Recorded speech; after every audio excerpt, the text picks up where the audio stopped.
Roberto Miranda Rivas, quien es jefe del Servicio de Cardiología Intervencionista del Hospital Nacional Edgardo Reberletti Martins. Le dejo la palabra, doctor. Bien, muchas gracias. Muchas gracias por la invitación. Voy a compartir la pantalla un momento, ¿ya?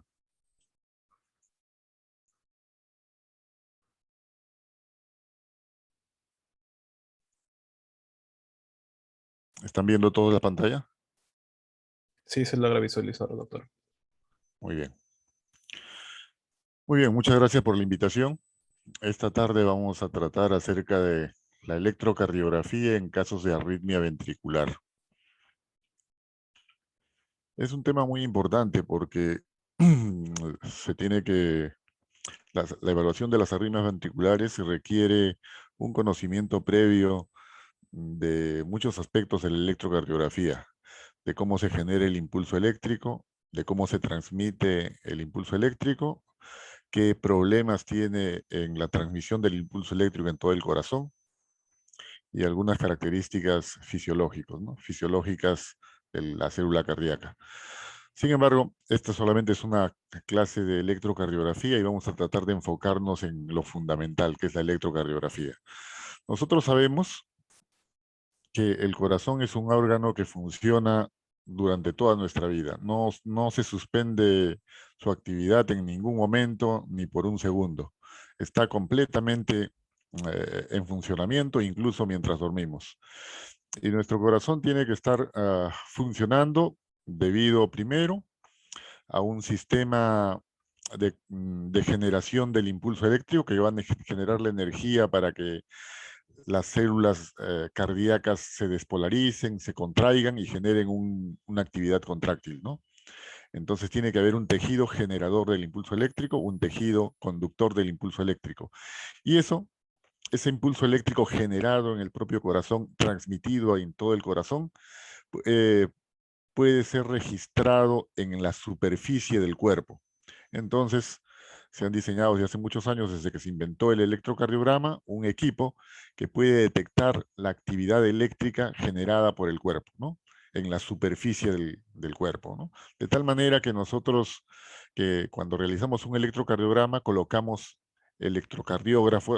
electrodos en diferentes partes, en el brazo derecho, en el brazo izquierdo, en la pierna izquierda, el neutro incluso en la pierna derecha, y también colocamos en la superficie del tórax, en determinados puntos, también electrodos en la zona precordial, ¿no?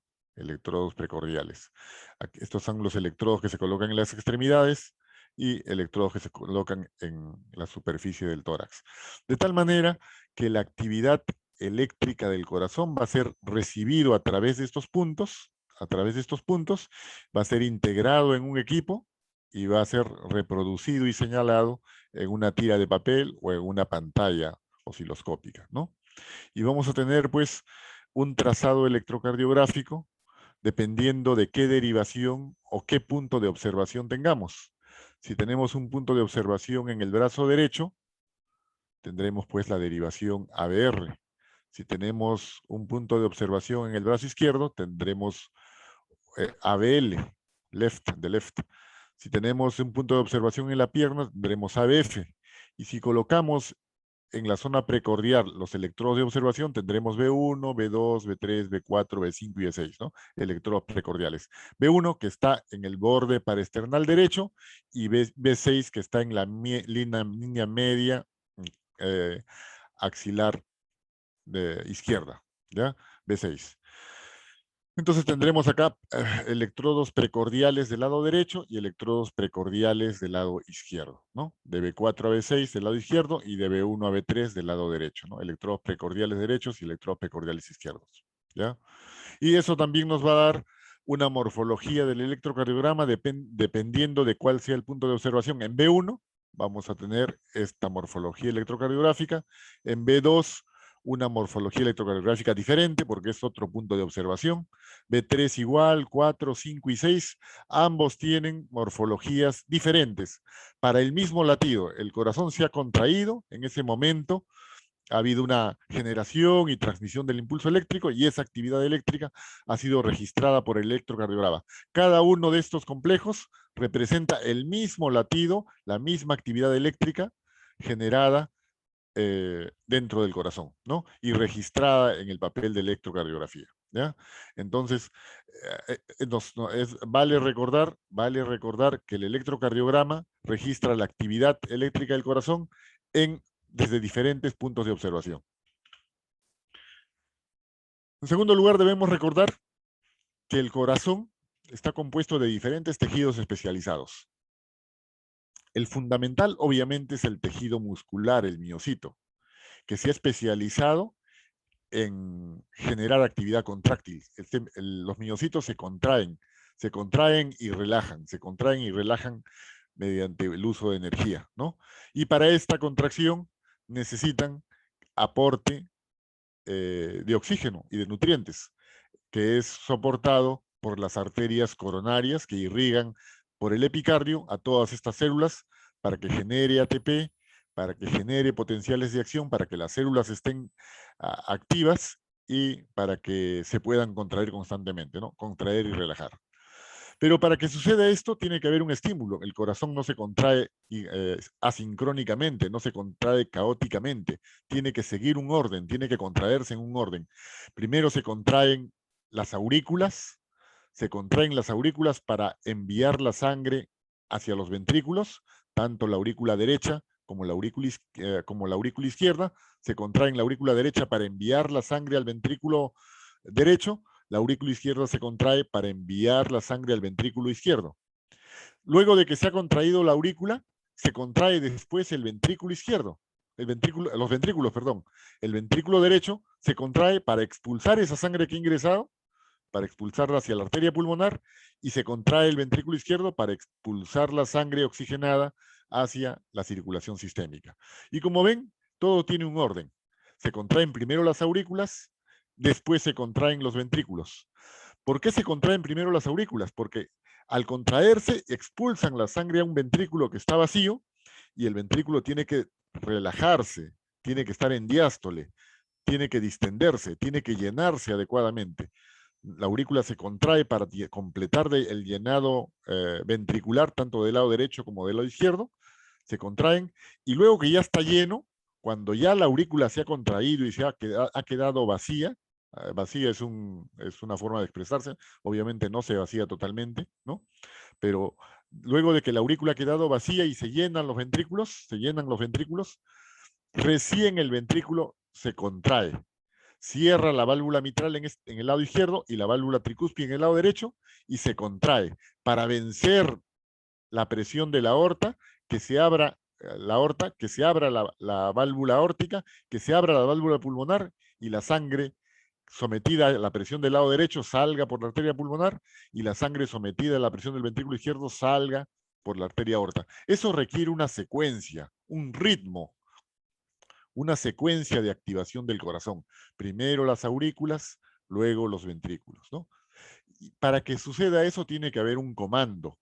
Y el comando está a cargo de las células automáticas del nodo sinusal, que se localizan estratégicamente en la desembocadura de la vena cava superior, en el techo de la aurícula derecha. ¿Ya? Entonces, en este lugar se encuentran células automáticas especializadas en generar el impulso eléctrico. Y no lo generan en forma caótica, lo generan de acuerdo y siguiendo las instrucciones del sistema nervioso central. Estas células automáticas, si las dejamos sin ningún estímulo, probablemente se contraigan, por poner un ejemplo, a 70 por minuto.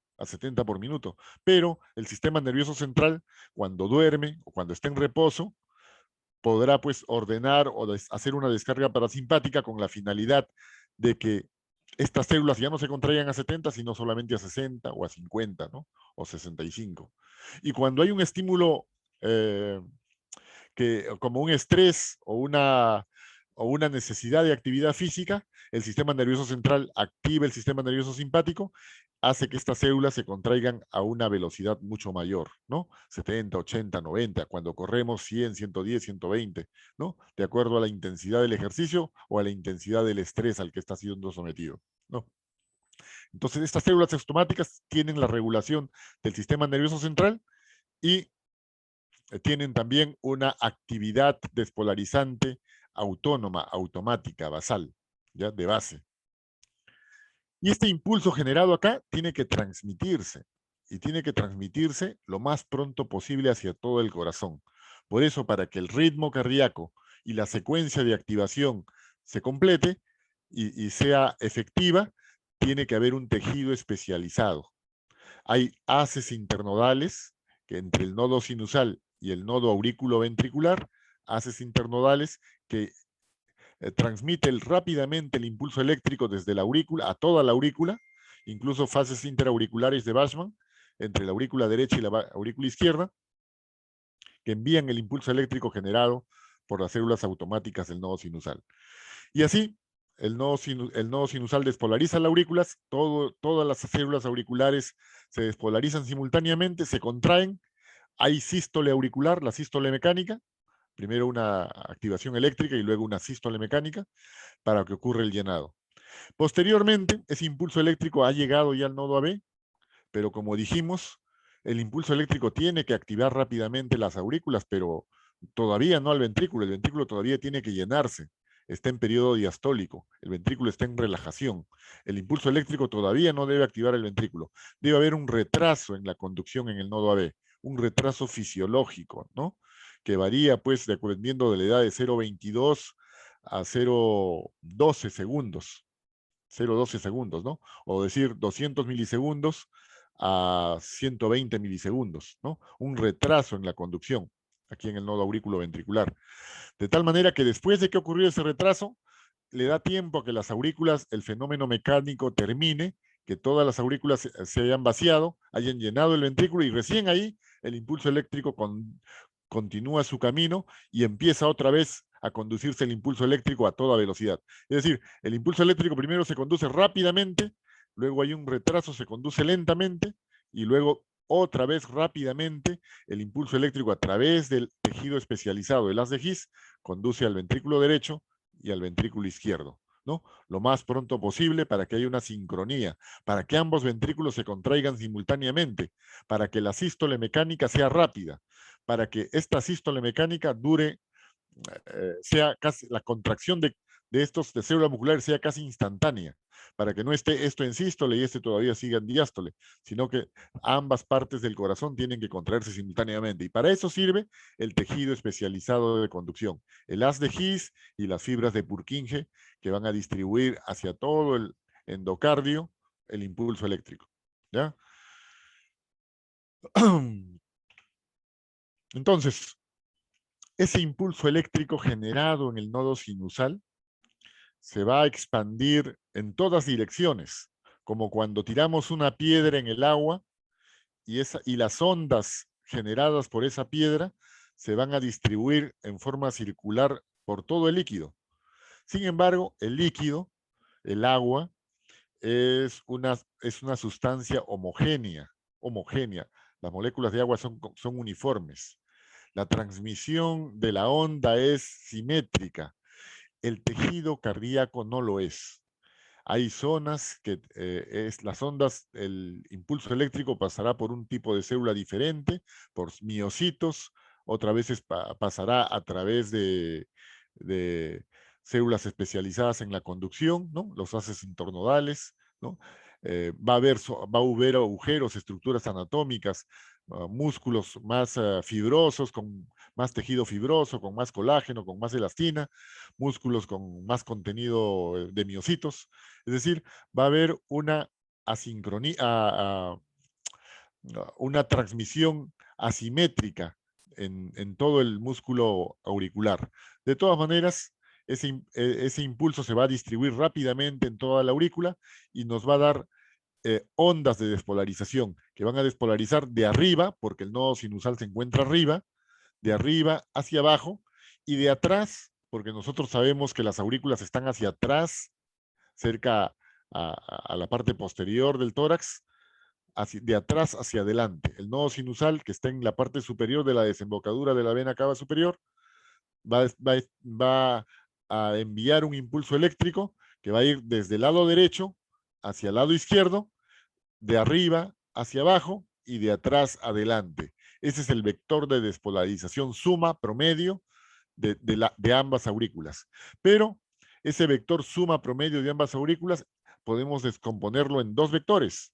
Si solamente consideramos a las células auriculares izquierdas, vamos a tener que el vector que propaga el impulso eléctrico hacia la aurícula izquierda va a tener un vector dirigido hacia la izquierda, más hacia la izquierda y más horizontal. Y el vector que despolariza o que representa la despolarización o la propagación del impulso eléctrico de la aurícula derecha va a tener una dirección más vertical hacia abajo, ¿no? Hacia abajo y un poquito hacia la izquierda, obviamente, y de atrás adelante, ¿no? Entonces, estos dos vectores van a representar la despolarización de la aurícula izquierda y de la aurícula derecha, y ambos van a dar un vector promedio, el vector promedio de la aurícula, de las aurículas, ¿ya? Luego dijimos que el impulso eléctrico va a viajar hacia los ventrículos y va a despolarizar todos los ventrículos lo más simultáneamente posible, ¿no? Ambos ventrículos tienen que despolarizarse en condiciones normales en menos de 100 milisegundos. Menos de 0.1 segundo ya deben estar despolarizados ambos ventrículos. La transmisión del impulso eléctrico y la despolarización de todas las células del músculo debe ser muy rápida. Si nosotros decimos que el papel electrocardiográfico, cada cuadradito pequeño mide 40 milisegundos, dura 40 milisegundos, en menos de 2 cuadraditos pequeños ya debe verse despolarizado ambos ventrículos. Es decir, los complejos de despolarización de los ventrículos deben ser rápidos, instantáneos, ¿ya? Y nos dan un vector promedio de despolarización que se dirige desde el nodo sinusal, desde el nodo aurículo-ventricular hacia la punta, ¿no? Es decir, desde atrás, adelante, de arriba hacia abajo y de derecha a izquierda. Es el vector promedio, el eje electrocardiográfico de despolarización de los ventrículos, ¿ya? Pero este eje de despolarización promedio de los ventrículos representa únicamente el vector suma. Si nosotros descomponemos este vector, nos daremos cuenta que hay un vector que despolariza el septum, otro vector que despolariza la pared anterior, la pared septal y la pared media, y otro vector que despolariza las bases, ¿no? Entonces, este complejo QRS que despolariza los ventrículos se va a descomponer en 3 vectores, ¿no? 3 vectores. Y no van a ser instantáneos, se van a producir en diferentes momentos. Primero, el primer vector va a despolarizar el septum, el segundo vector, la pared libre y anterior, y el último vector, la base o la pared lateral, ¿no? Entonces va a haber 3 partes que no van a ser instantáneos. Primero se despolariza esto, nos va a dar la primera onda del complejo QRS, luego nos da la segunda onda del complejo QRS y finalmente la tercera onda del complejo QRS, ¿no? No van a ser simultáneos, ¿ya? Y el electrocardiograma va a representar precisamente eso, va a representar estos 3 vectores, ¿ya? Y acá tenemos el electrocardiograma, que ustedes ya lo conocen. Para nosotros identificar una arritmia ventricular, primero tenemos que estar totalmente seguros de que no tenemos un ritmo normal. Es fundamental eso. Tenemos que conocer de memoria cuál es la morfología de un electrocardiograma normal. Y ya sabemos cuáles son las ondas. Las ondas son la onda P, el complejo QRS y las ondas T. Sabemos que la onda P representa la suma de la despolarización de todas las células auriculares, es decir, la despolarización auricular. El complejo QRS representa el vector de despolarización de todas las células de los ventrículos, tanto derecho como izquierdo, ¿no? Acá tenemos una pequeña onda que representa el primer vector, una segunda onda que representa el segundo vector y finalmente otra tercera onda que representa el tercer vector, ¿no? Y finalmente tenemos la repolarización, la onda de repolarización, la onda T, ¿no? La onda T de repolarización. Se despolariza y se repolariza. Y uno diría, esto se despolariza. ¿Y dónde se repolariza? Se repolariza acá y cae sobre el complejo QRS, por eso está enmascarado. La onda de repolarización de las aurículas están enmascarados acá. Ya están enmascarados, no se pueden identificar. Y aparte, aún no existiendo este complejo de QRS, la repolarización, como tiene una amplitud menor que la despolarización y se produce durante un periodo más prolongado, si la onda PI es pequeña, la onda de repolarización debe ser aún más pequeña, que no vamos a poder identificarla, no va a poder ser identificada, ¿ya? Entonces, tenemos una onda P, despolarización sinusal. Este silencio representa la conducción a través del nodo aurículo-ventricular y luego la despolarización del ventrículo y luego la repolarización. Despolarización auricular, despolarización ventricular. ¿Eso qué significa? Que el impulso eléctrico se ha conducido desde las aurículas hasta el ventrículo. ¿Ya? Y acá también, aurícula y ventrículo. ¿Ya? Veamos cómo lo vemos en el electrocardiograma. Cuando la aurícula se despolariza, acá está el nodo sinusal, se despolariza, nos va a dar una onda P. Una onda P. ¿Ya? Acá en verde se ve la despolarización de las aurículas, derecha e izquierda, los haces internodales y el haz de Bachmann interauricular. ¿Ya? Interauricular.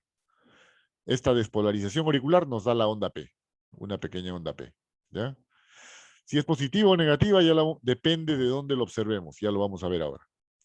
Luego, cuando el impulso se conduce a través del nodo auriculoventricular, hay un silencio. Acá han puesto ST, está mal, es PR. El segmento PR. Está mal escrito acá, es PR. ¿Ya? Y luego, cuando se despolariza el ventrículo, va por el haz de His, despolariza el lado derecho, el ventrículo derecho en morado, y luego el ventrículo izquierdo, con el fascículo anterior, anterolateral y posteromedial, ¿ya? Y nos da la despolarización ventricular con el complejo QRS y luego la repolarización, ¿ya? ¿Y eso cómo lo vamos a ver en el electrocardiograma? Nosotros hemos dicho que el electrocardiograma representa puntos de observación. Y eso ya lo han visto cuando han visto el electrocardiograma normal. Y hemos dicho también que los electrodos de B1 a B3 representan los electrodos precordiales derechos y de B4 a B6 los precordiales izquierdos. ¿Ya? Miren, esto al lado derecho está casi sobre el ventrículo derecho y estos de acá, de B4 a B6, casi sobre el ventrículo izquierdo, predominantemente, ¿no? Pero obviamente todas las derivaciones ven todo el corazón, no solamente ven el corazón derecho, ven toda actividad eléctrica que se genera, incluso en la parte posterior del corazón, es registrado por la derivación de observación, ¿no? De observación. A ver.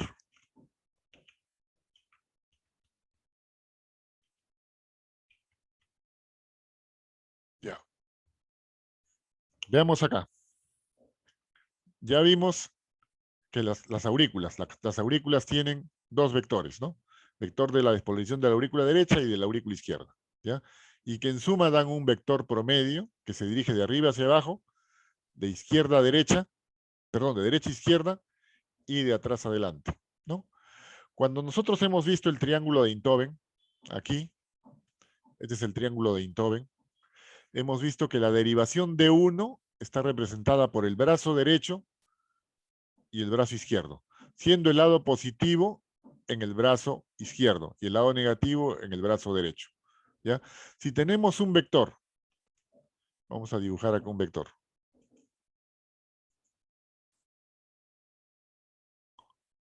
A ver.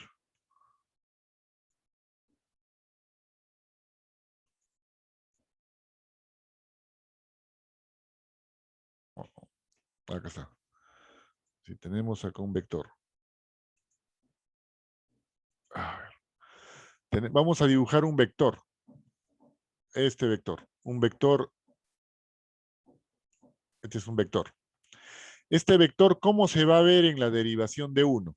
En la derivación B1, vamos a proyectarlo hacia acá. Y en la dirección B1 vamos a ver el vector suma que tiene esta dirección, ¿no? Se ve, si este lado es positivo, vamos a ver y este lado es negativo, vamos a ver que este vector se representa como una deflexión positiva, ¿no? Ya. Entonces, si tenemos un vector de despolarización acá, que despolariza esto, ¿cómo lo vamos a ver en D1? En D1 lo vamos a ver positivo. En D2, más positivo. Entonces, en D2 vamos a ver una onda P positiva. Una onda P positiva, ¿no? Porque este vector se va a reflejar acá en la derivación de 2 como positiva. En ABR, este es ABR. En ABR, ¿cómo se va a ver? La cola es negativa, la cabeza es positiva. Se va a ver negativo. Entonces en ABR vamos a ver una P negativa, ¿no? Entonces, ¿cuándo decimos que es un ritmo sinusal? Cuando la onda P en D2 es positiva y en ABR es negativa, es una P sinusal, ¿ya? En el complejo QRS hemos dicho que tenemos tres vectores. El primer vector, vamos acá a cambiar de color, vamos a poner en verde, ¿ya? Ya. El primer vector es el vector septal. Este es el vector septal, el primer vector. Uy, ¿qué pasó acá?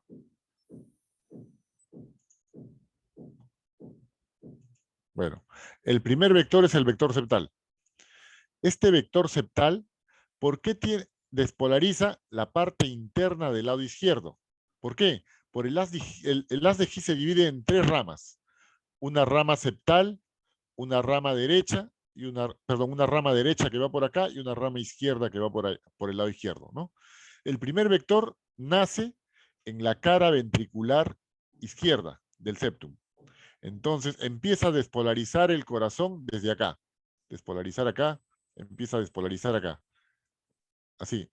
Entonces nos da un vector hacia acá, la primera despolarización. Luego se empieza a despolarizar el ápex, esta zona de acá. Se empiezan a despolarizar la punta de acá del corazón, ¿no? Y nos da un segundo vector que tiene esta dirección. Y finalmente se va despolarizando otro vector que va despolarizando las bases. Y nos da un tercer vector que sigue esta dirección, ¿ya? Entonces, este primer vector vendría a ser lo que vendría a ser la primera parte, los primeros milisegundos del complejo QRS.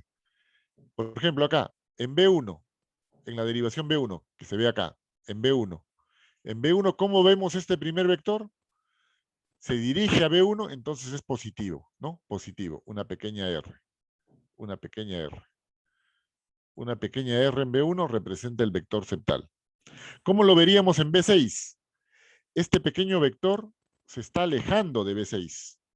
Veríamos como una S. Acá tenemos, perdón, una Q.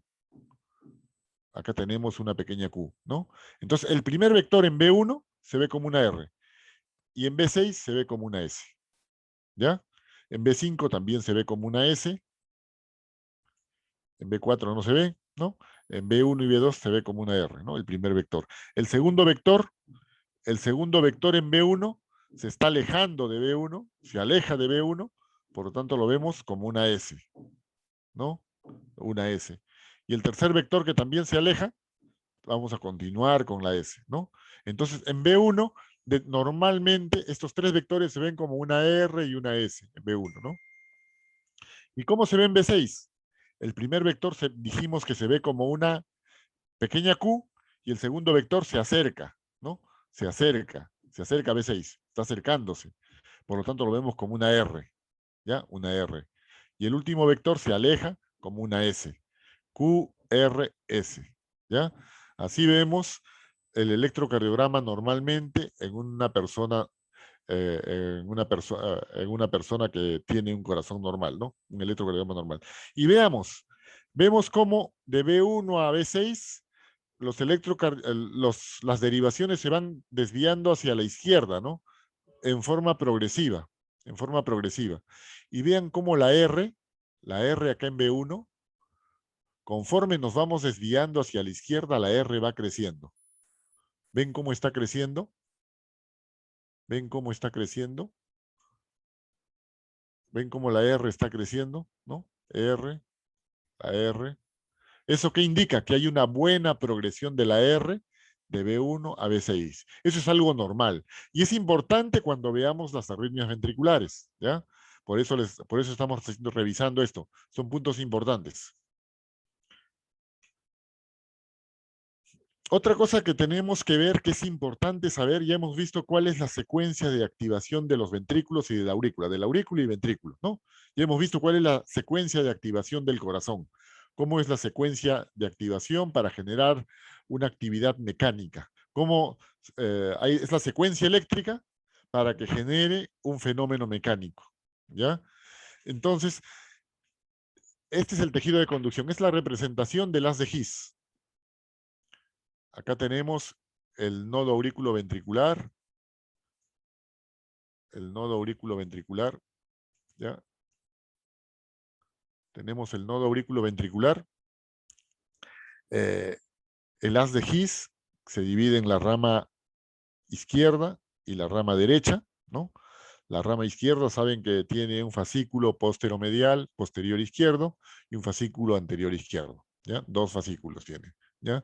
Y estos fascículos, pues, este tejido de conducción, obviamente, a lo largo de los años, o en forma congénita, o por cualquier noxa externa, o enfermedad inflamatoria, degenerativa, inmunológica, infecciosa, mecánica, isquémica, de cualquier tipo, este tejido de conducción, así como cualquier célula del cuerpo, puede lesionarse y puede dañarse. Cuando se lesiona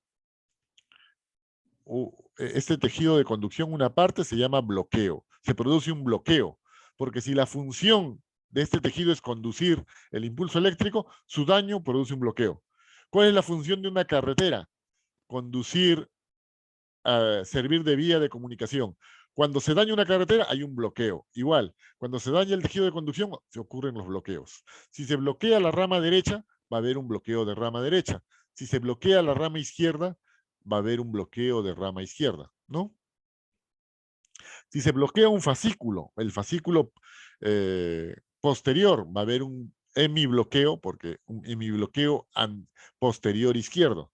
Y si se bloquea la rama anterior izquierda, un hemibloqueo anterior izquierdo. Acá está al revés.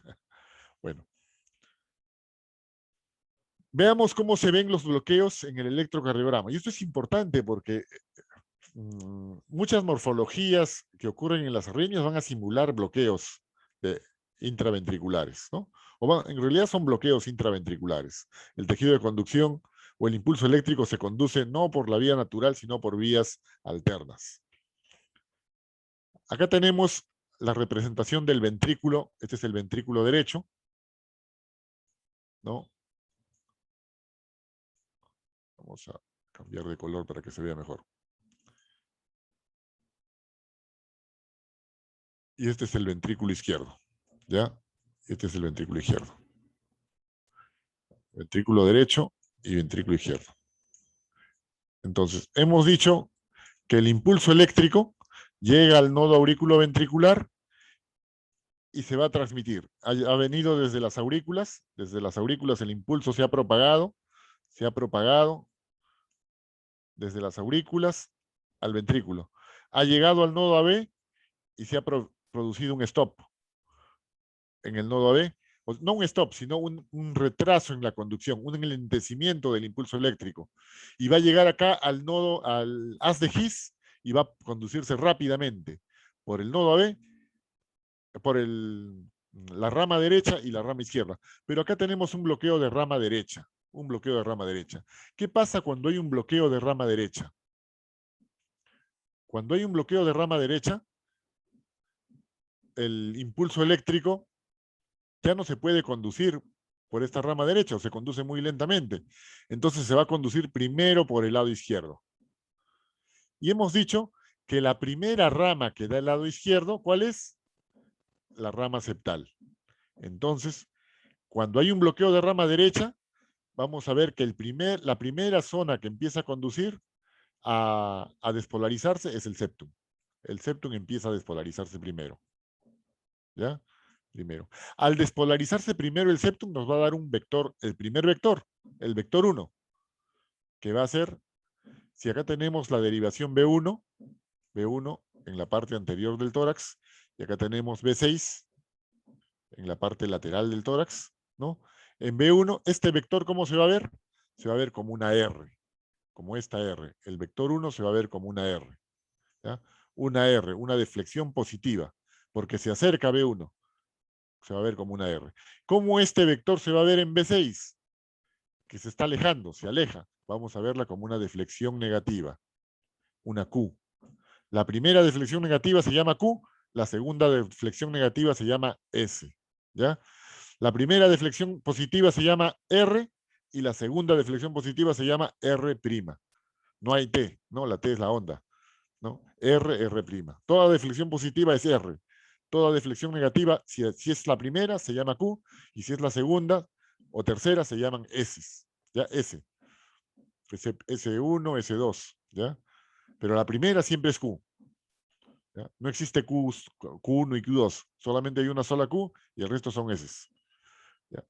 Entonces, el primer vector hemos visto que genera una R en el bloqueo de rama derecha. Cuando la rama derecha está bloqueada, el primer vector genera una R en B1 y una Q en B6. Luego empieza a propagarse el impulso eléctrico y empieza a despolarizarse la punta.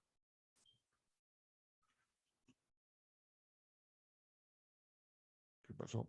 El puntero no está. Ahí está. Empieza a despolarizarse la punta y el impulso eléctrico empieza a propagarse. Empieza a propagarse, empieza a propagarse, ¿no? El impulso eléctrico empieza a propagarse rápidamente, porque como acá está el tejido eléctrico, se va a propagar rápidamente. Se va a propagar rápidamente por el lado izquierdo, rápidamente se propaga por el lado izquierdo porque tiene un tejido especializado. La rama izquierda no está bloqueada. El lado izquierdo se despolariza primero y nos da, se aleja, este vector se aleja de B1. Por lo tanto, nos da una S, nos da esta S. El segundo vector nos da una S en el bloqueo de rama derecha, ¿ya? El primer vector nos dio la despolarización del septum y el segundo vector la S.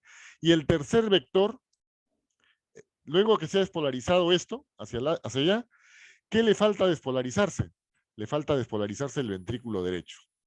Esta zona de acá que está bloqueada, que no tenía el tejido de conducción por acá, empieza a despolarizarse.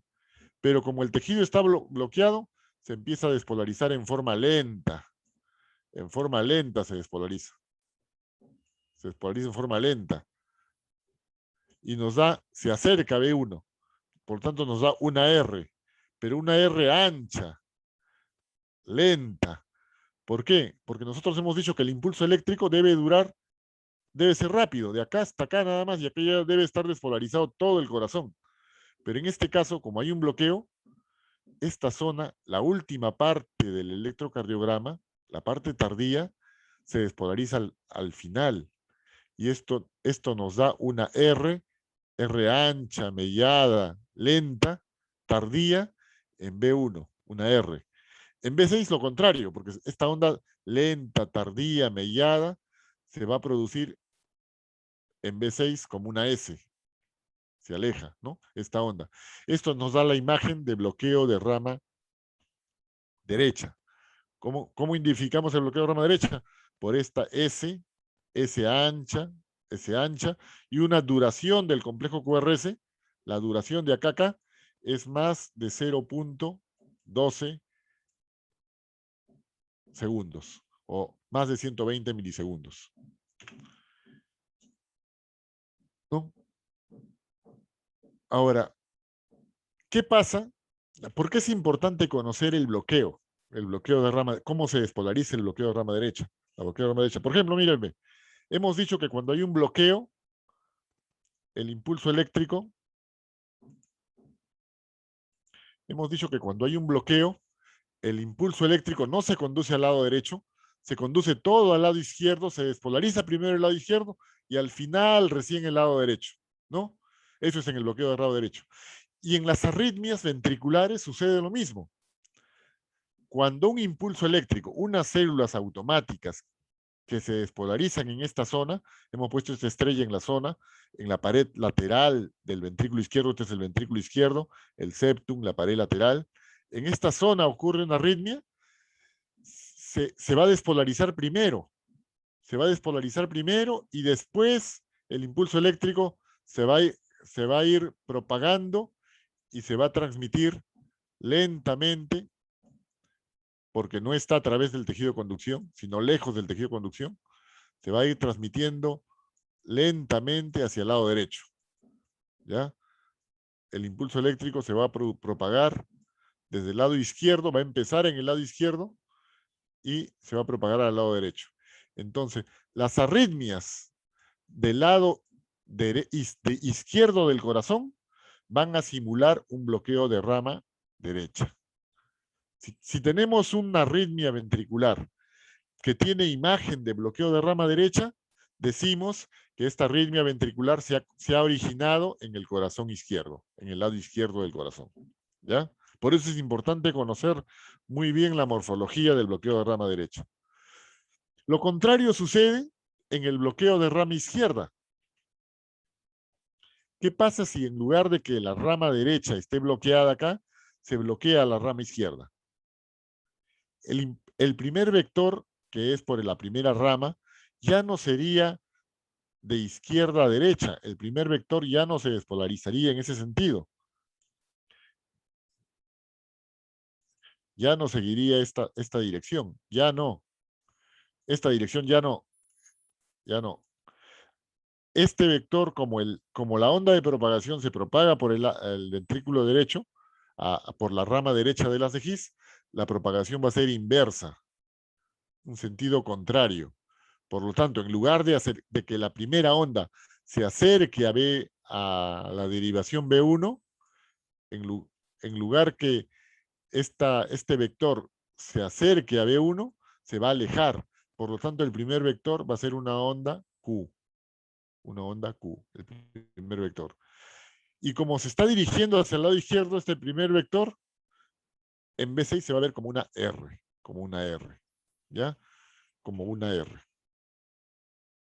Y luego de haberse despolarizado el septum, se va a despolarizar obviamente el ventrículo derecho se va a acercar la primera onda se aleja y la segunda onda se acerca, ¿no? Se acerca y nos da una pequeña deflexión positiva. ¿Por qué solamente una pequeña deflexión positiva?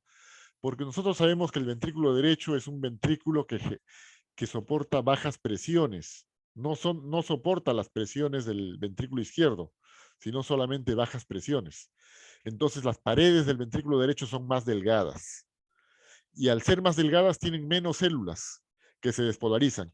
Y si hemos dicho que el electrocardiograma representa la despolarización de todas las células, entonces a menor número de células vamos a tener menor amplitud, menor potencial, menor despolarización de células. Y la amplitud del electrocardiograma, el voltaje de amplitud de la despolarización del lado derecho va a ser menor. Por eso hay una pequeña deflexión positiva. Y esa deflexión que se acerca acá se va a ver como una deflexión negativa en B6, ¿ya? Pequeña. Cuando es muy pequeño el flujo, a veces esto ni se ve solamente como una muesca acá. Ni se ve así, ¿ya? Y finalmente, esta zona bloqueada, que es una zona de un músculo más desarrollado porque representa el ventrículo izquierdo, se va despolarizando lentamente, lentamente. ¿Y por qué lentamente? Porque ya no se conduce a través del tejido especializado, a través del haz de His, sino la transmisión es de célula a célula, ¿ya? De célula a célula. Va despolarizándose lentamente el lado izquierdo, ¿ya? Y esa despolarización se dirige hacia el lado izquierdo. Por lo tanto, nos da una R lenta y ancha. Y nos da una S lenta y ancha acá, alejándose de B1. ¿Ya? Entonces, las arritmias generadas en el lado derecho del corazón nos van a dar una imagen de bloqueo de rama izquierda. Y lo contrario, las arritmias generadas en el lado izquierdo del corazón nos van a dar una imagen de bloqueo de rama derecha, ¿no? ¿Cómo es la morfología de un bloqueo de rama? Ya lo vimos. Ya lo vimos. Normalmente en D1, en la derivación 1, lo vemos así.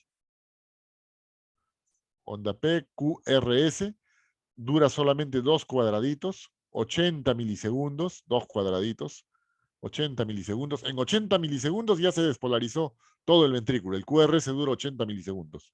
2 cuadraditos y medio, 10 milisegundos, ¿no? En B1 vimos que esto representa la despolarización septal y esto la pared libre. Y en B6, la primera onda, la Q, despolarización septal, pared libre, y la S representa la despolarización de las bases del corazón, ¿no? Esto en condiciones normales. Esto es lo que vemos normalmente. Mire, solamente viendo 3 derivaciones podemos ver más o menos todo el corazón, ¿no? Cómo sería todo el corazón. Y en el bloqueo de rama derecha, veamos cuánto dura en estos dos bloqueos de rama derecha e izquierda. La duración del complejo QRS, miren, desde acá hasta acá. Está más prolongado, son más cuadrados. 1, 2, 3, 4. 4 por 4, 16. 160 milisegundos. A partir de 120 ya decimos que hay bloqueo de rama derecha. ¿Ya? Bloqueo de rama, perdón. En este caso derecho.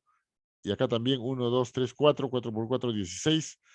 0.160 segundos. ¿Ya? O 160 milisegundos. Bloqueo de rama izquierda.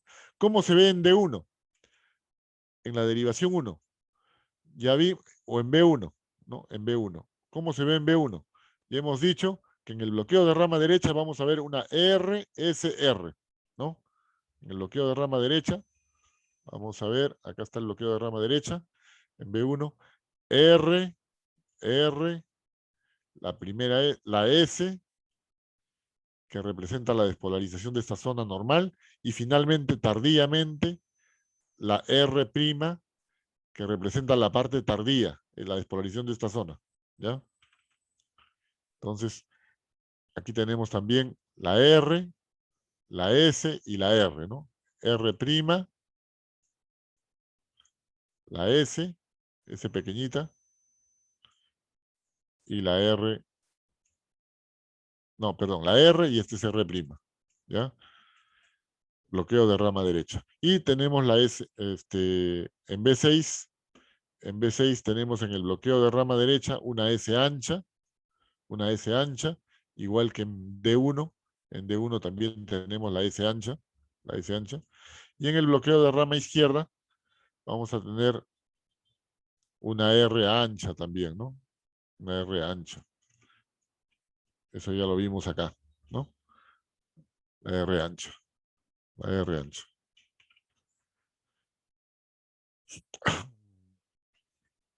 Este concepto es importante también para ver las arritmias ventriculares, el tiempo de activación ventricular. Cuando el tejido de conducción funciona bien, el tiempo de activación del ventrículo es decir, desde la línea de base, desde el inicio del complejo QRS hasta el punto más alto, es muy rápido, ¿no? Cuando existe una alteración del tejido de conducción intraventricular, este tiempo se prolonga, ¿ya? No es tan rápido como acá. De tal manera que la duración total del complejo QRS es mayor de 120 milisegundos. Acá tenemos nuevamente cómo se ve el bloqueo de rama derecha en las derivaciones precordiales. Ya vimos.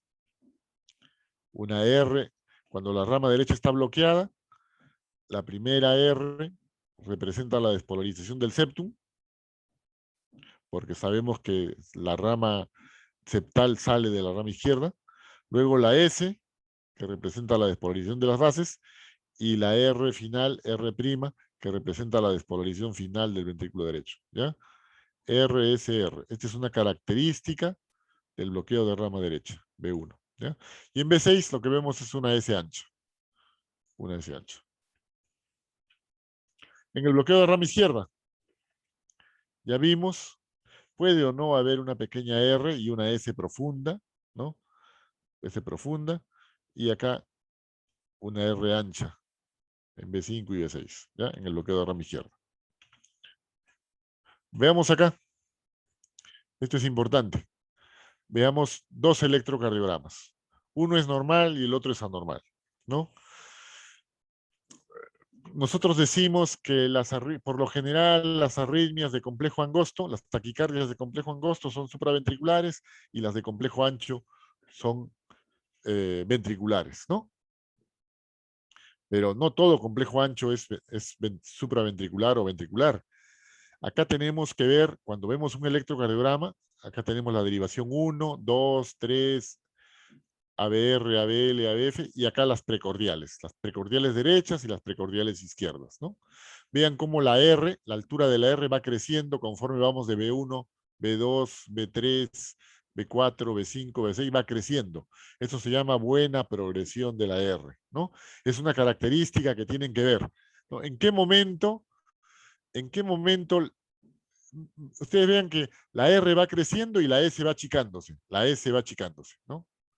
¿En, en qué derivación la R empieza a ser mayor que la S? Aquí en 1 no es. En 2 tampoco. En 3 sí. ¿Cómo denominamos eso? Zona de transición. Zona de transición. La zona en la cual la R se vuelve predominante. Zona de transición. ¿Cuál es la zona de transición en este electrocardiograma? B3. La zona de transición se encuentra en B3. Es un concepto que tienen que conocer para ver las arritmias ventriculares. Este es un ritmo sinusal normal, ¿eh? Pero solamente estoy explicándole los conceptos para que puedan identificar las arritmias. Acá tenemos una onda P. Acá tenemos otra onda P. ¿No? Acá otra onda P. Otra onda P. Otra onda P. ¿No? Y nosotros podemos calcular la frecuencia de las ondas P, ¿no? Si medimos cuántos cuadrados hay de acá, a ver, hay 10, 20, 21, ¿no? O 20. 1500 entre 20, 75. Entonces, la frecuencia auricular es 75 por minuto. ¿Se origina en el nodo sinusal? Veamos. Dijimos que tiene que ser P positiva en D2 y negativa en ABR. Entonces, una frecuencia sinusal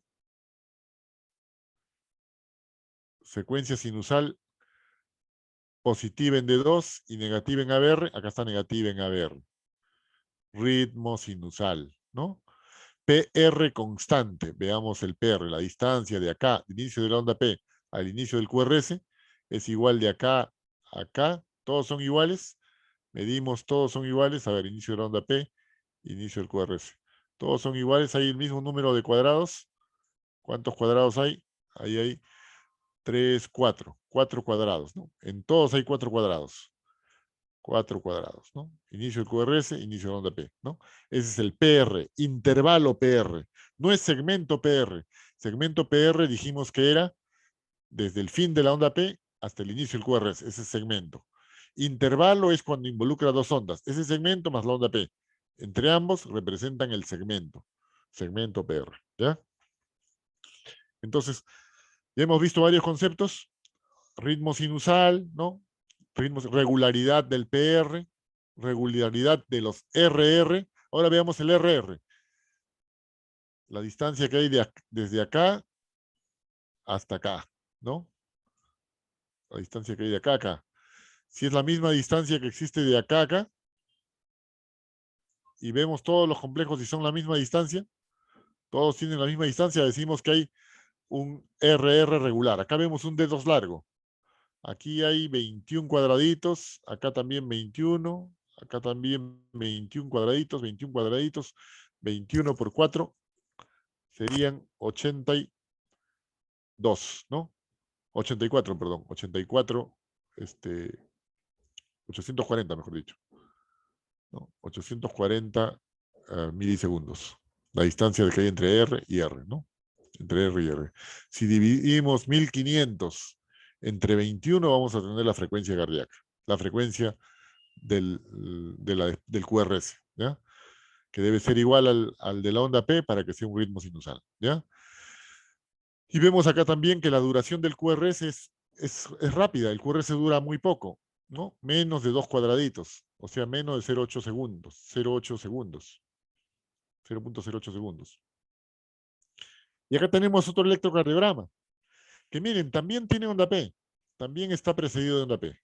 Onda P, onda P, onda P, todos tienen onda P. Acá tiene onda P, ¿no? Onda P, todos tienen onda P.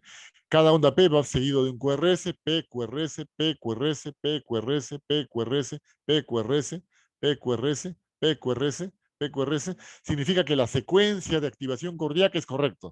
Primero se activa la aurícula, luego se activa el ventrículo y luego se repolariza la onda T, ¿no?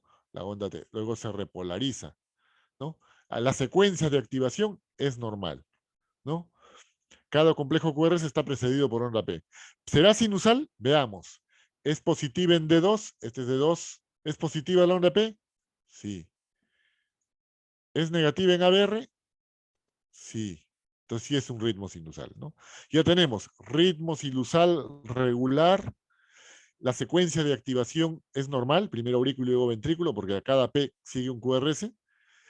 La duración del QRS es normal. ¿Cuántos cuadrados hay acá? 1, 2, 3, 4. 4 por 40 serían 160 milisegundos o 0.16 segundos, ¿no? 160 milisegundos. Y hemos dicho que el QR se tiene que despolarizarse rápido, así como esto, debe ser delgado, ¿no? Debe ser delgado. Debe ser menos de 2,5 cuadraditos. Y acá hay más de 4 cuadraditos. Eso significa que hay una conducción dentro del ventrículo anormal. El impulso eléctrico no se transmite rápidamente dentro del ventrículo, ¿ya? Y veamos, hay una conducción intraventricular anormal. ¿Qué imagen tiene? ¿Bloqueo de rama derecha o bloqueo de rama de izquierda? Si quieren intervenir, pueden intervenir, ¿eh? En cualquier momento pueden interrumpirme, por favor, ¿ya? Entonces veamos, acá tenemos bloqueo de rama izquierda y bloqueo de rama derecha. En D1, en B1 primero, en B1. Acá tenemos bloqueo de rama derecha, RR', y bloqueo de rama izquierda, S profunda y ancha. ¿A cuál corresponde? ¿A cuál corresponde B1? Acá está B1. ¿Bloqueo de rama derecha o bloqueo de rama izquierda? Bloqueo de rama izquierda, doctor. Bloqueo de rama izquierda, ¿no? Si no, no habría RR'. Muy bien. Entonces ya sabemos que este tiene un ritmo sinusal, porque P negativo en ABR, P positivo en D2, cada complejo QRS está precedido por onda P. Y también hemos medido la frecuencia. La frecuencia entre R y R mide 10, 15, 16, 17, 18. 1500 entre 18 cuadraditos. Igual, entre P y P, 1500 y debe haber 18 cuadraditos, ¿no? Eso nos da la frecuencia auricular y ventricular. Hay una secuencia de activación. Está activándose normalmente. En esta otra diapositiva, en esta otro, la primera es igualita a la anterior, un ritmo sinusal, ¿no? Un electrocardiograma normal, buena progresión de la R, donde la zona de transición, ¿dónde está? A ver, ¿en qué derivación está la zona de transición? B3, doctor. B3, la zona de transición está en B3, ¿ya? La onda P es positiva en D2 y negativa en ABR, ¿no? Los RR son regulares, los PP también son regulares, el intervalo PR también es regular, es constante, está en el rango normal, ¿no? La duración del QRS es angosta. Y vemos el otro, vemos el de abajo. La onda P es positiva en D2 y negativa en ABR. ¿Eso significa que es un ritmo? Sinusal. Sinusal, exactamente, ¿no? Todos los complejos QRS están precedidos por onda P. Sí, doctor. Sí, Sí, doctor. sí. Entonces hay una secuencia de activación. Primero se activaron las aurículas, después se activaron los ventrículos. ¿Quién activó la aurícula? El nodo sinusal, ¿no? Hay una secuencia de activación. Se ha conducido rápidamente por el ventrículo. La duración del complejo QRS es normal. ¿Cuántos cuadrados dura este complejo QRS? Doctor, parecen 3 cuadraditos, sería 0,12. Sí, parecen 3 cuadrados. En realidad hay que adivinar acá porque no se ve muy bien el electrocardiograma. Parecen 3 cuadrados. Entonces está prolongado. Hemos dicho que menos de 0,10. Debería ser 0,08 y en algunos es 0,06. ¿Ya? Está prolongada la conducción. El ventrículo no se ha conducido, no se ha despolarizado tan rápidamente. ¿Dónde está la zona de transición acá en este electrocardiograma, en el de abajo?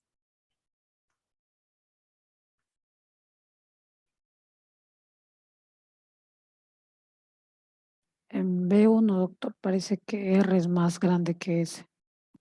Pero en todos la R es B grande que S. Ah, no. En B1, B2, B3, B4, B5 y B6, todos tienen la R más grande que la S. ¿No es así? Sí, Sí, doctor. sí. Eso significa que el complejo QRS es concordante, se llama concordancia, concuerdan todas las derivaciones, ¿no? B1 a B6 concuerdan, no progresan como en condiciones normales, va progresando, ¿no? La R va progresando, no progresa, y hasta que cambia y cambia en B3, acá, ¿no? Sino acá todo es concordante, ¿ya? Es una característica también para que vean las arritmias ventriculares, la concordancia, la zona de transición y la concordancia, ¿ya? Ahora, ya hemos visto que está prolongado el complejo QRS, por lo tanto hay un retraso en la conducción intraventricular. ¿Qué morfología tiene esta conducción intraventricular? ¿Qué morfología tiene en B1?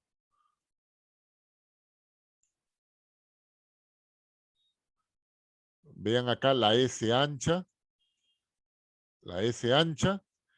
y tiene una R ancha. Tiene Q y R, ¿no? Q y R. No tiene R', ¿no? Pero tiene una S ancha. En B6 también la S es un poco ancha, ¿no? Es un poco ancha. Veamos el gráfico. ¿Cómo se ve en el bloqueo de rama derecha? Acá está. R' y una S ancha fundamentalmente, ¿no? Una S ancha.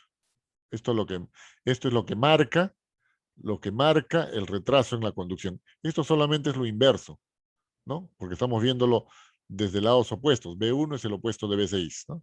Es la S ancha, ¿ya? Entonces, tiene una morfología de bloqueo de rama derecha, R predominante, ¿ya?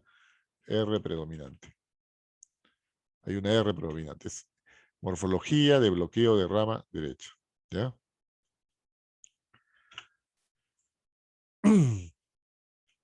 Pero también el impulso eléctrico puede no conducirse a través del tejido de conducción.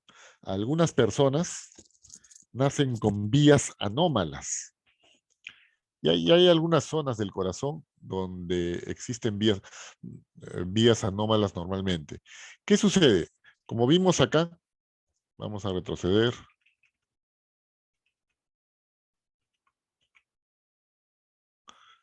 Nuestro corazón tiene algunos tejidos que son especializados.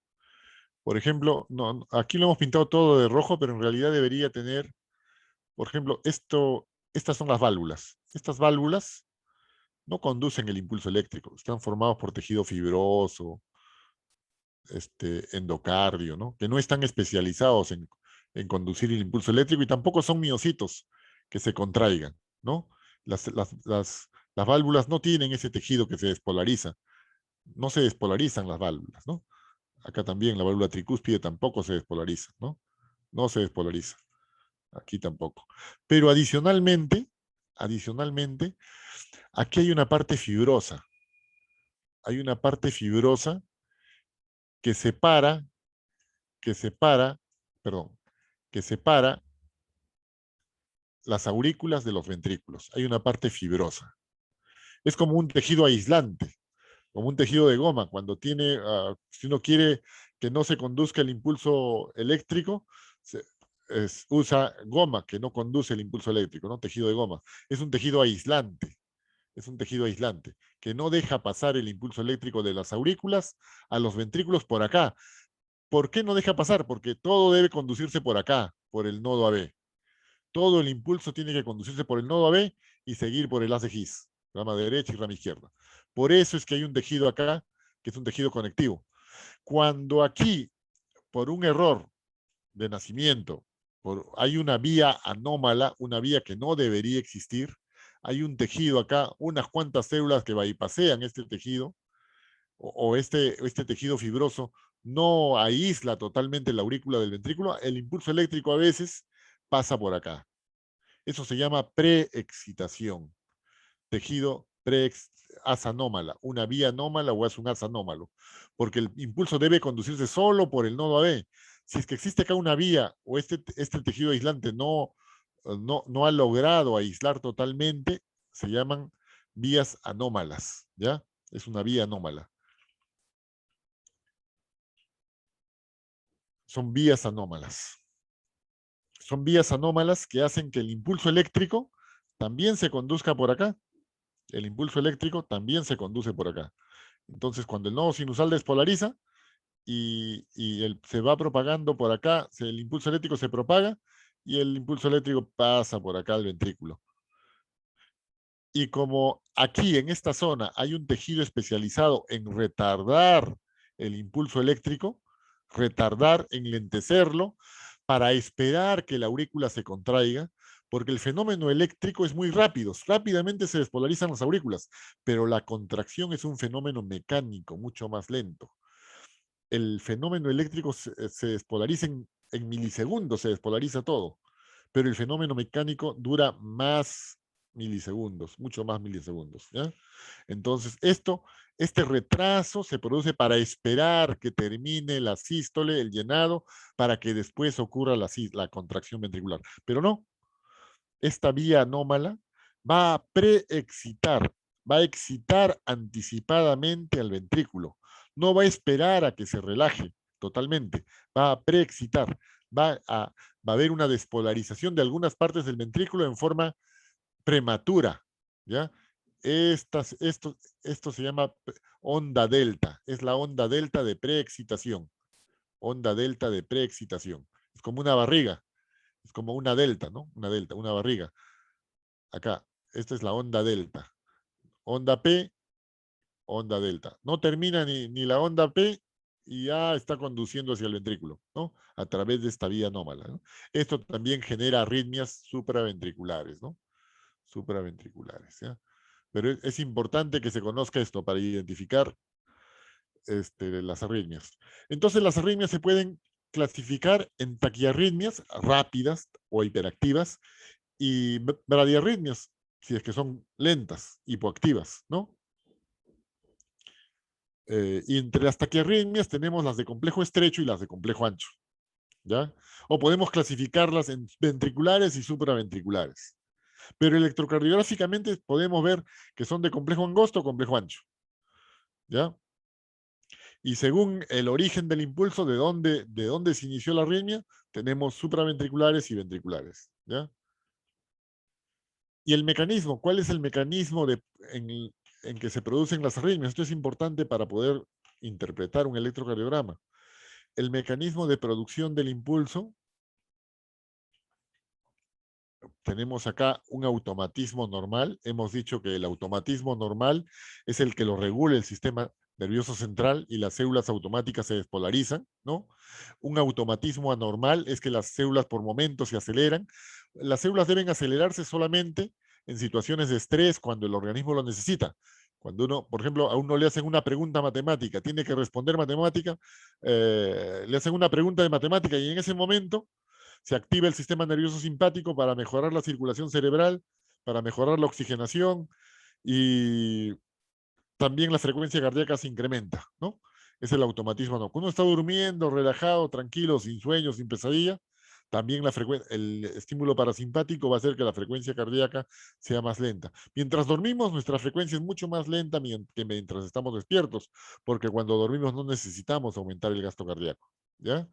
Entonces, ese es el automatismo normal. Pero anormalmente, la frecuencia, estamos tranquilos viendo televisión sin ninguna preocupación y de un momento a otro las células automáticas pueden empezar a despolarizarse rápidamente. Eso se llama automatismo anormal, ¿ya? Y también hay la actividad focal desencadenada, ¿no? Que también es por un fenómeno eléctrico en el cual el potencial de membrana se llega rápidamente al potencial de despolarización y ocurre una extrasístole, un complejo prematuro. ¿ya? Y hay también anomalías de la conducción del impulso. Esto se produce cuando se trata de taquicardias por un fenómeno de reentrada que vamos a explicar, o cuando hay bradicardias, bloqueos, anomalías de la conducción del impulso. Y defectos genéticos y moleculares como el síndrome de QT largo congénito, el síndrome de Brugada, que producen arritmias que pueden ser mortales. Entonces, ¿qué mecanismos generan las arritmias, las taquicardias? Generalmente, los fenómenos de reentrada, la automaticidad incrementada y la actividad gatillada, ¿ya? ¿Por qué es importante comprender el mecanismo de la taquicardia?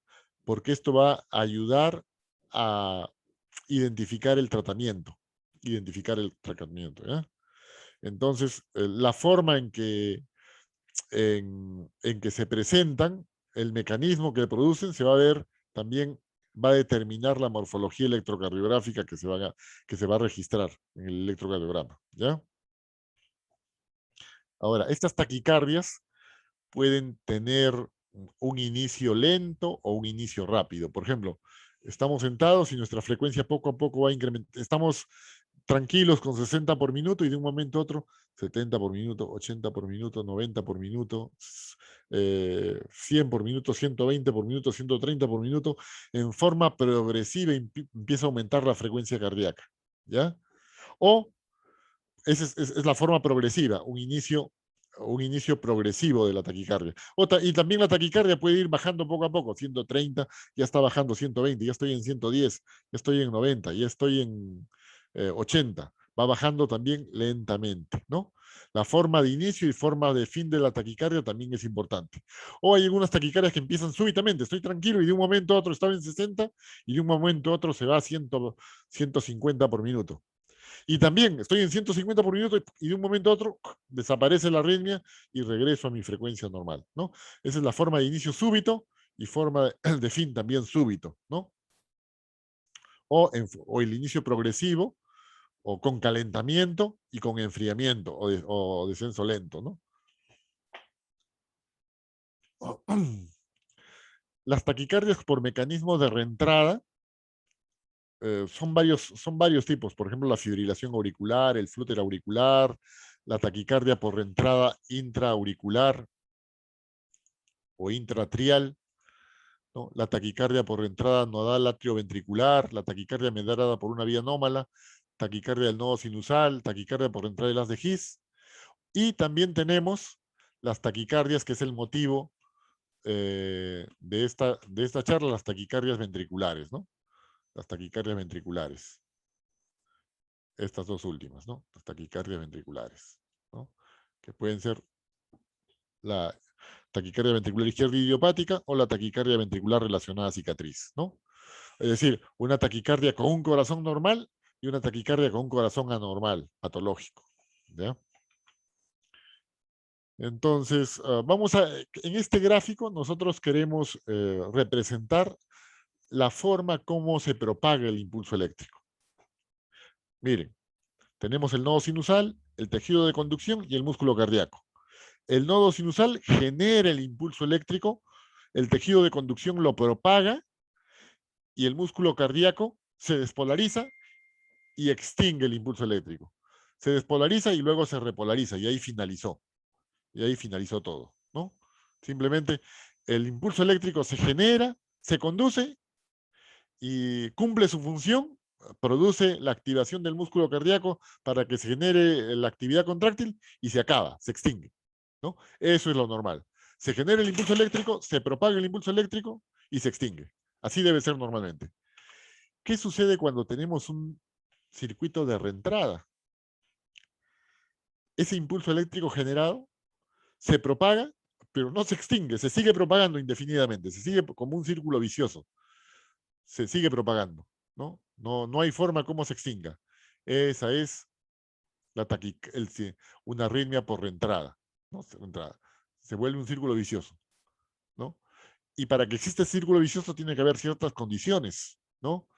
Ahí el nodo sinusal ya dejó de funcionar, ya no genera el impulso porque el impulso es único, ya no se extinguió, es el mismo impulso generado que está perpetuando el impulso de despolarización. Está despolarizando el ventrículo en forma constante. Un solo impulso, el mismo impulso está despolarizando todo el corazón, ¿no? Entonces ya no hay necesidad de generar impulso eléctrico.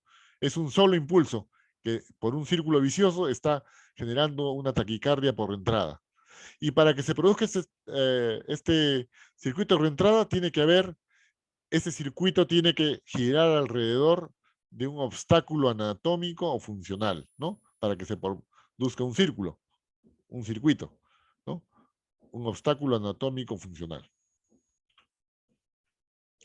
¿Cuál es ese obstáculo anatómico funcional? Primero vamos a ver el anatómico. Acá tenemos en el lado izquierdo, el derecho, perdón, tenemos el corazón abierto, ¿no? Ahí hemos abierto el corazón. Esta es la aurícula derecha.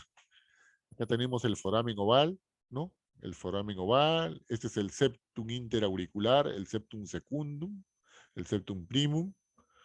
Acá tenemos este orificio que está acá. Acá estaba la vena cava inferior, acá la vena cava superior, y esta es la orejuela de la aurícula derecha, ¿no? La orejuela de la... Y este es el foramen oval, ¿ya? El foramen oval. Acá está el seno coronario, que saben que es la que drena las venas del corazón. Las venas coronarias drenan la sangre y las venas llegan a la aurícula izquierda a través del seno coronario, ¿no? Ven acá, ¿ya? Aquí, en este triángulo, en el triángulo de Koch, ¿no? En el triángulo de Koch se encuentra el nodo sinusal, ¿ya? Acá está el septum membranoso. Esto de acá blanco, esto que ven blanco, es la válvula tricúspide con las cuerdas tendíneas, ¿no? Y los músculos papilares, ¿ya? Entonces vean la irregularidad del corazón por dentro. Bien irregular, ¿no? Los músculos pectíneos, ¿no? Vean cómo está. Es irregular, trabeculado el ventrículo derecho, ¿no? Vean cómo incluso hay obstáculos anatómicos, ¿no? La vena cava inferior, la vena cava superior, la orejuela del lado derecho, el foramen oval, ¿no? Hay todas las condiciones para que se produzcan fenómenos de reentrada, para que haya obstáculos anatómicos, para que se produzcan arritmias, ¿ya? ¿Y qué se necesita en el circuito de reentrada? No solamente el obstáculo anatómico o funcional, sino también se necesita que existan dos vías alrededor de ese obstáculo. Si acá en negro tenemos el obstáculo anatómico, alrededor tienen que haber dos vías, ¿no? Dos vías. Una vía beta de conducción rápida, que es esta, y una vía alfa de conducción lenta, ¿ya? De conducción lenta. Normalmente, no debería existir ese obstáculo anatómico, entonces el impulso eléctrico debería venir directamente, a ver, el impulso eléctrico debería venir directamente de acá y atravesar todo ese tejido, ¿no? Debería cruzar todo, de un lado a otro extremo, debería cruzar el impulso eléctrico, debería propagarse el impulso eléctrico en forma uniforme, ¿no? Debería propagarse nomás del punto de inicio al punto de fin, debería propagarse uniformemente el impulso eléctrico. Pero ¿qué sucede? Tenemos un obstáculo anatómico acá. Por acá no se va a propagar nada. Por acá no se propaga nada. Y es más, tenemos dos tipos de tejido. Unas células que están en azul acá que conducen lentamente el impulso eléctrico y otras células que conducen rápidamente el impulso eléctrico. ¿Ya? Rápidamente el impulso eléctrico. Imaginemos que por este impulso eléctrico, empecemos por el principio. Hay un impulso eléctrico que vino por acá por la vía alfa, por la vía de conducción lenta alfa, vino por acá, ¿no? Vino por acá y y siguió yendo por acá y después va a regresar por acá, y cuando está regresando por acá se encuentra con esta de acá, el impulso eléctrico que también viene por acá y se bloquea. Acá hay un bloqueo, ¿ya? Y no pasa nada, ¿ya? No pasa nada. Se bloquea y el impulso eléctrico solamente se conduce por acá. No hay reentrada, porque este impulso de acá bloquea acá. Pero ¿qué sucede si este impulso es lento y este es rápido?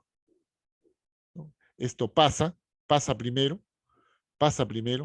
y al pasar primero este lado de acá, por la vía beta, pasa rápido, pero tiene una refractariedad prolongada. El periodo refractario. ¿Cuál es el periodo refractario? Es la despolarización, la repolarización. Después de la despolarización hay una repolarización. ¿no? Y tiene un periodo refractario relativo y absoluto. Si hay un impulso eléctrico que cae en ese periodo refractario, no se va a producir el potencial de acción, ¿ya? Entonces, el impulso eléctrico viaja por ambos lados y, a ver, borrar, ya. El impulso eléctrico viaja por ambos lados,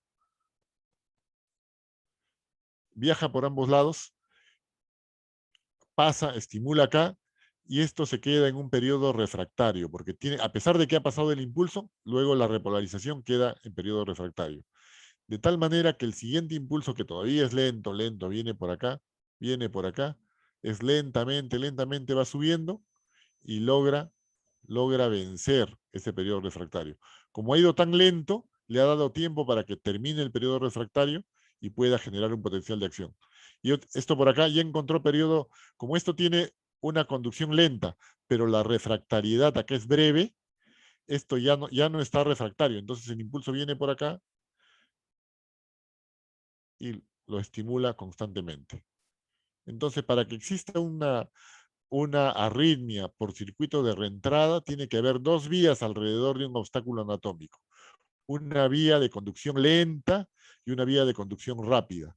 La conducción lenta tiene que tener una refractariedad rápida, o sea que rápidamente deja de ser refractario y es excitable. En cambio, la conducción rápida tiene que tener una refractariedad prolongada, es decir que se conduce rápidamente, pero queda mucho tiempo refractario. ¿Ya? Estas son las condiciones para que se produzca una arritmia por reentrada. ¿Ya? Y eso pues ocurre, los obstáculos anatómicos ocurren pues si tenemos un corazón, ya les mostré ya, esta es solamente la representación más grande y más clara, ¿no? Acá vemos los velos tricuspidios, ¿no? Los velos tricuspidios con las cuerdas tendíneas que se unen al músculo papilar, a los músculos papilares del ventrículo derecho, el ventrículo derecho muy trabeculado. Vean cómo hay muchas posibilidades de tener obstáculos anatómicos grandes, por ejemplo, la fosa oval, la vena cava inferior, la vena cava superior, ¿no? El seno coronario, el istmo tricuspidio, la válvula de Eustaquio, ¿no? Todos estos hacen que el impulso eléctrico pueda hacer circuitos. Si es que encuentra un tejido que tenga conducción lenta y breve refractariedad y otro conducción rápida y refractariedad prolongada. Si encuentra esas condiciones, se va a producir, tiene alta probabilidad de producirse una arritmia por entrada. ¿Ya? ¿Qué otra cosa debemos conocer para identificar una arritmia ventricular? Acá tenemos una maqueta de un corazón, ¿no? Acá tenemos la vena cava superior, estamos viendo el corazón por delante, la vena cava superior, la aurícula derecha, el ventrículo derecho, el ventrículo izquierdo, que está anaranjado, la arteria pulmonar, el tracto de salida, todo esto de acá es ventrículo derecho, ¿eh? Todo esto de acá. Esta es la aorta, ¿ya?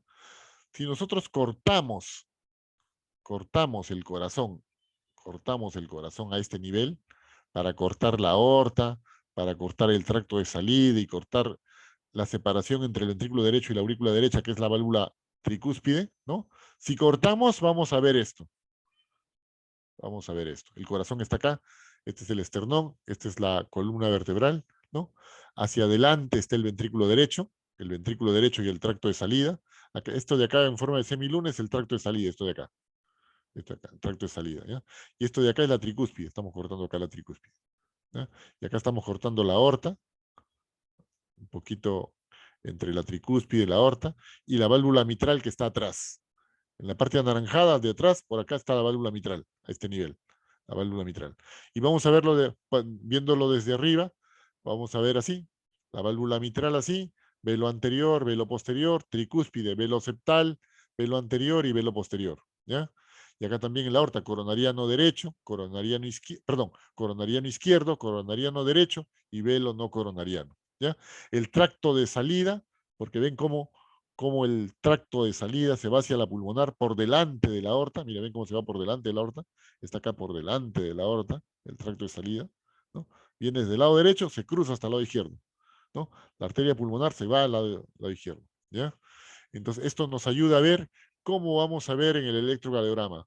B1 está acá a esta altura, vamos a ver la tricúspide, el tracto de salida del ventrículo derecho, ¿no? B2, tracto de salida del ventrículo derecho, B3, también ahí está la aorta, ¿no? B4, B5 y B6 va a ver el anillo mitral y obviamente el ventrículo izquierdo, ¿no? Y el ventrículo izquierdo. Entonces, como hemos dicho que una arritmia ventricular significa que alguna célula en del músculo, muscular, ¿no? Alguna célula muscular o una fibra de Purkinje en cualquier parte del cuerpo, de un momento a otro decide despolarizarse. Se despolariza, empieza a despolarizarse. Asumir el comando. El nodo sinusal ya no es el que comanda, sino comanda el ventrículo, ¿no? Comanda el ventrículo. Y acá tenemos que ese impulso puede originarse en cualquier parte. Por ejemplo, acá el impulso se origina cerca de la tricúspide, cerca del anillo tricuspidio. Puede ser en el anillo tricuspidio septal, acá, o en la pared libre, por acá, ¿no? Por acá. Puede ser, pues, en el tracto de salida. Este es el tracto de salida. El impulso eléctrico puede ser acá en la pared libre o en la pared septal. La pared septal está cerca de la aorta, del septal, pared libre del septal. Puede ser en la banda moderadora, eso ya tenemos que verlo en otra imagen, ¿no? Los músculos papilares o en el haz paragiciano, ¿no? Aquí, por ejemplo, acá, la arritmia puede generarse en el tracto de salida, acá. Acá se genera la arritmia, acá inicia el impulso eléctrico. Es decir, que el impulso eléctrico va a conducir, se va a generar, no por el nodo sinusal, sino aquí se inicia el impulso eléctrico y va a empezar a despolarizar todo el corazón. Va por acá, de arriba hacia abajo, de arriba hacia abajo. ¿Ya? Va a despolarizar el ventrículo y luego despolariza así. ¿Comprenden? Y además hasta puede despolarizar también hasta la aurícula, al revés, ¿no? En lugar de que la aurícula empiece a despolarizar hacia el ventrículo, puede que este foco que esté en el tracto de salida despolarice hacia abajo y luego hacia allá. O puede ser también que no sucede eso, sino que, a ver, vamos a poner acá, en la banda moderadora, vamos a poner, el 3, en la banda moderadora.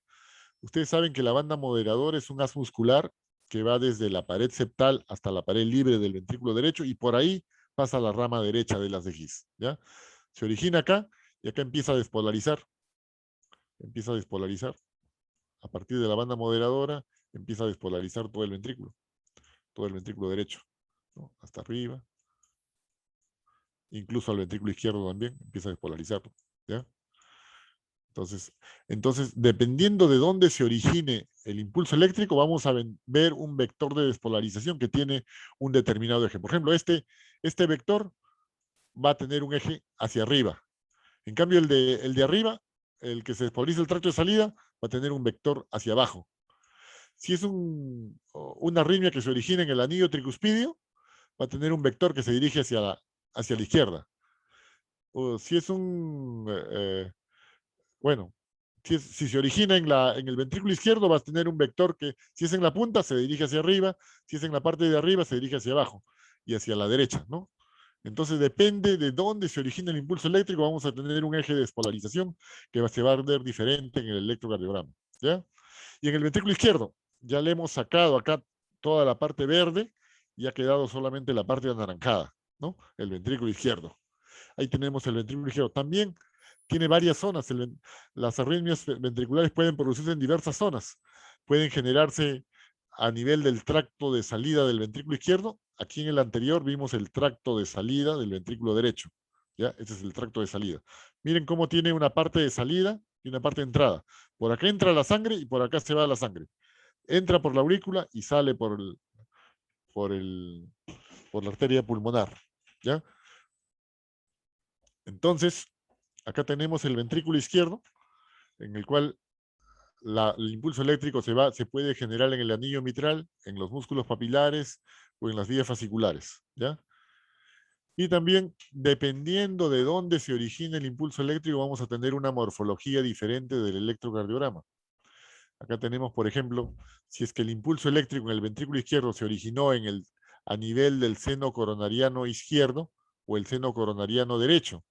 Acá tenemos cómo se ve el electrocardiograma de una arritmia ventricular, ¿no? Que se origina en el seno coronariano izquierdo y cómo se ve en una arritmia ventricular en el seno coronariano derecho. Es decir, aquí, el primero aquí, uno acá y el otro acá, ¿no? El segundo acá, ¿ya? Vean, lo primero que vamos a ver es que, por ejemplo, el vector, si se origina acá, en ambos, el vector se va a dirigir hacia abajo, ¿no? El vector de despolarización se va a dirigir hacia abajo. Si el vector de despolarización se dirige hacia abajo, ¿cómo vamos a ver en las derivaciones inferiores 2, 3 y ABF? Vamos a verlo como una R alta, 2, 3 y ABF.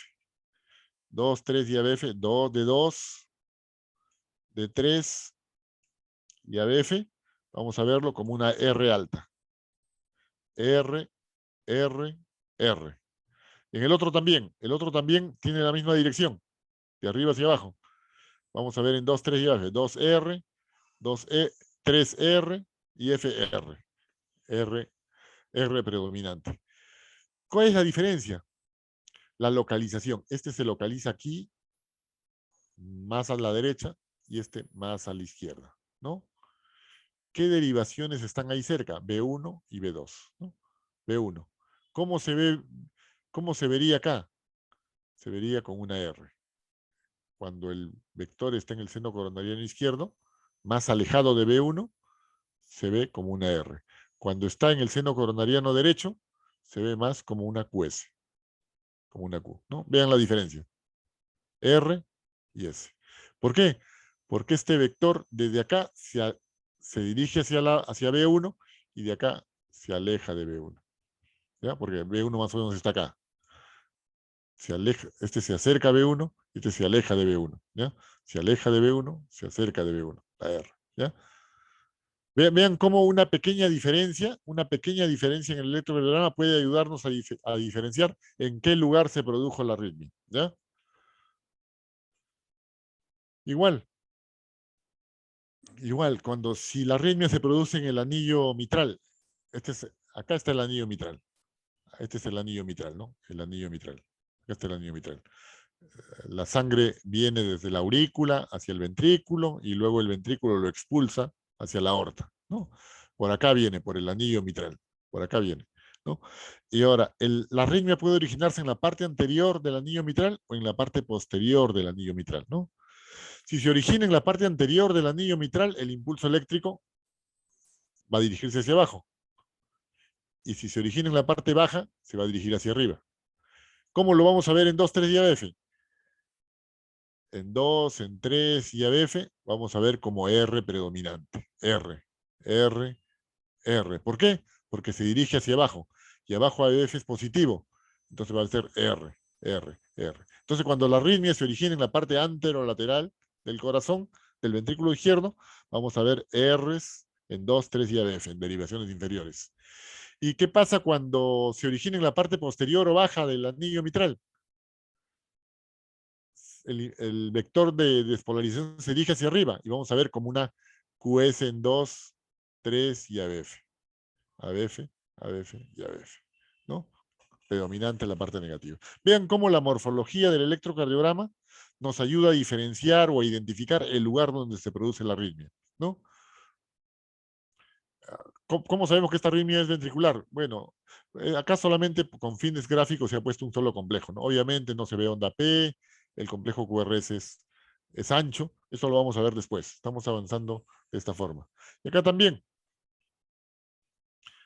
si el complejo se encuentra en la parte posterior mitral, ¿no? Si es epicárdico, si se encuentra en el anillo aórtico, también. Todo eso, vamos a verlo. Podemos identificarlo viendo el electrocardiograma. ¿Ya? Entonces, ¿qué características tiene una arritmia de reentrada? Primero, el sustrato anatómico. Tenemos que buscar un sustrato anatómico. O bien hay un orificio natural, o bien una cicatriz. Debe haber una cicatriz o un daño estructural en el corazón. Por ejemplo, si se ha producido un infarto y hay un área que no conduce el impulso porque está necrosada, porque se ha dañado, o tiene un daño mecánico, un daño isquémico.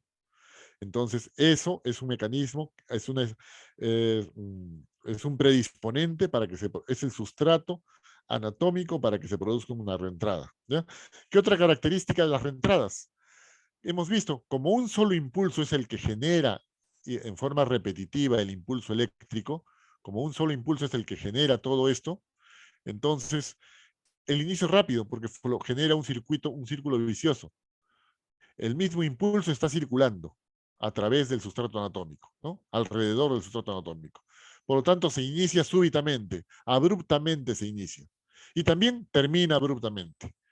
Termina abruptamente, ¿ya? Entonces, ¿qué característica tiene la rima de entrada? Inicio abrupto, fin abrupto. Y por electrofisiología se pueden reproducir también, ¿no?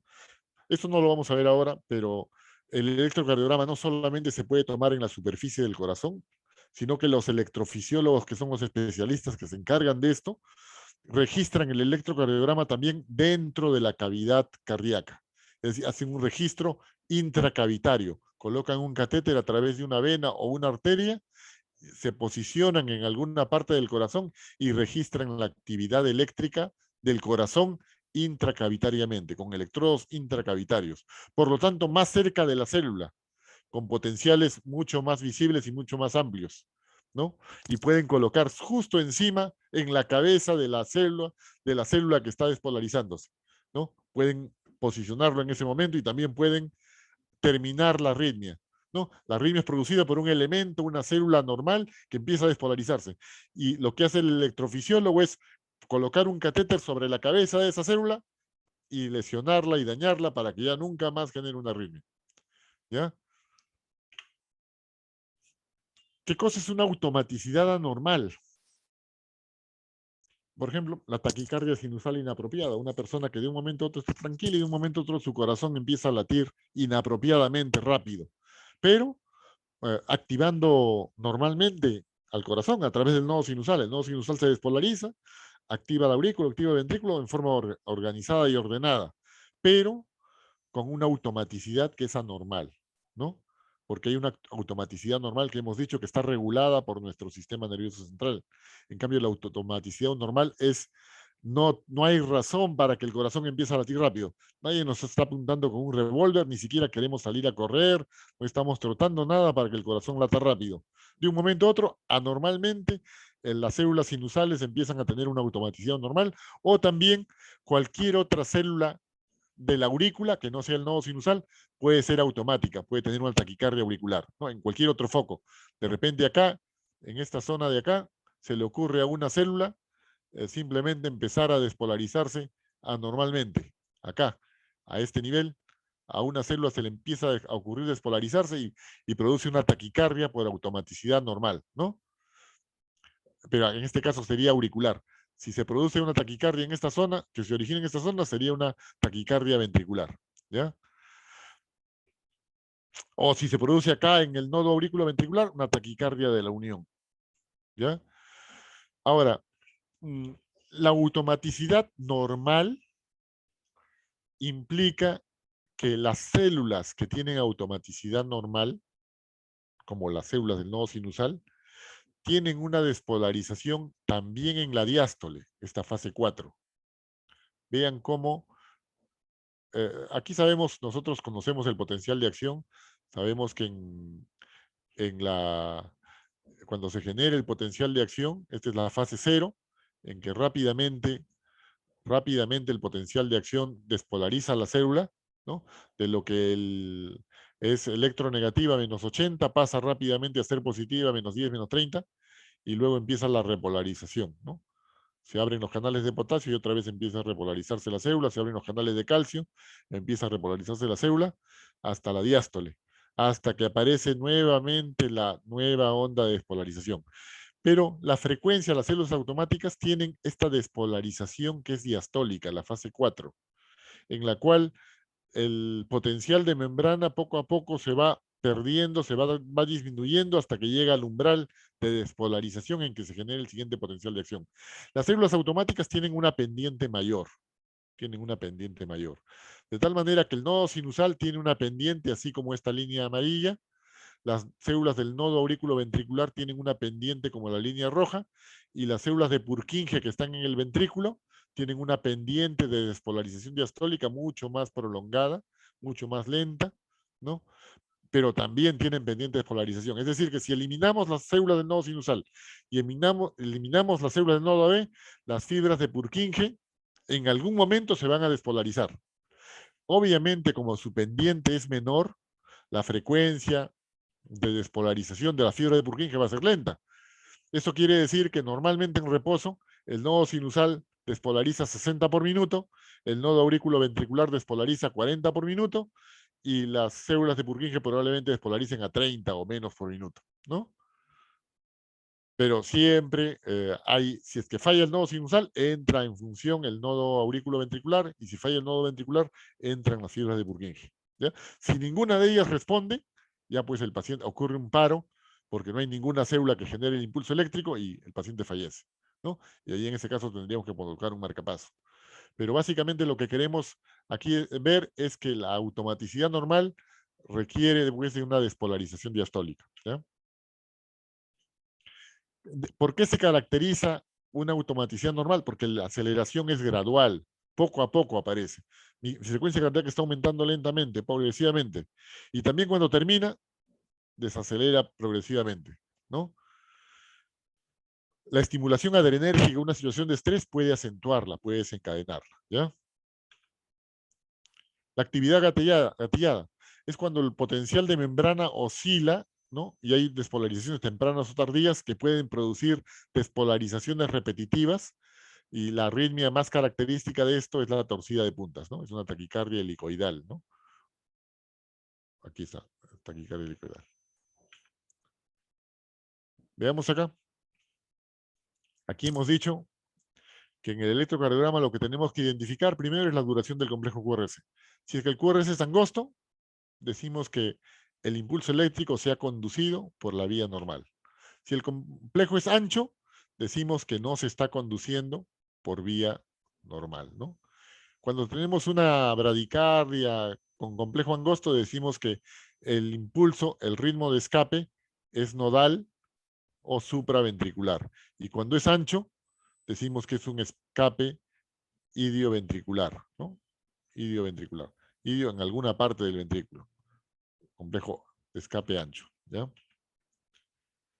Ya hemos visto las taquicardias supraventriculares y ventriculares, ¿no? Que dependiendo de dónde se originan.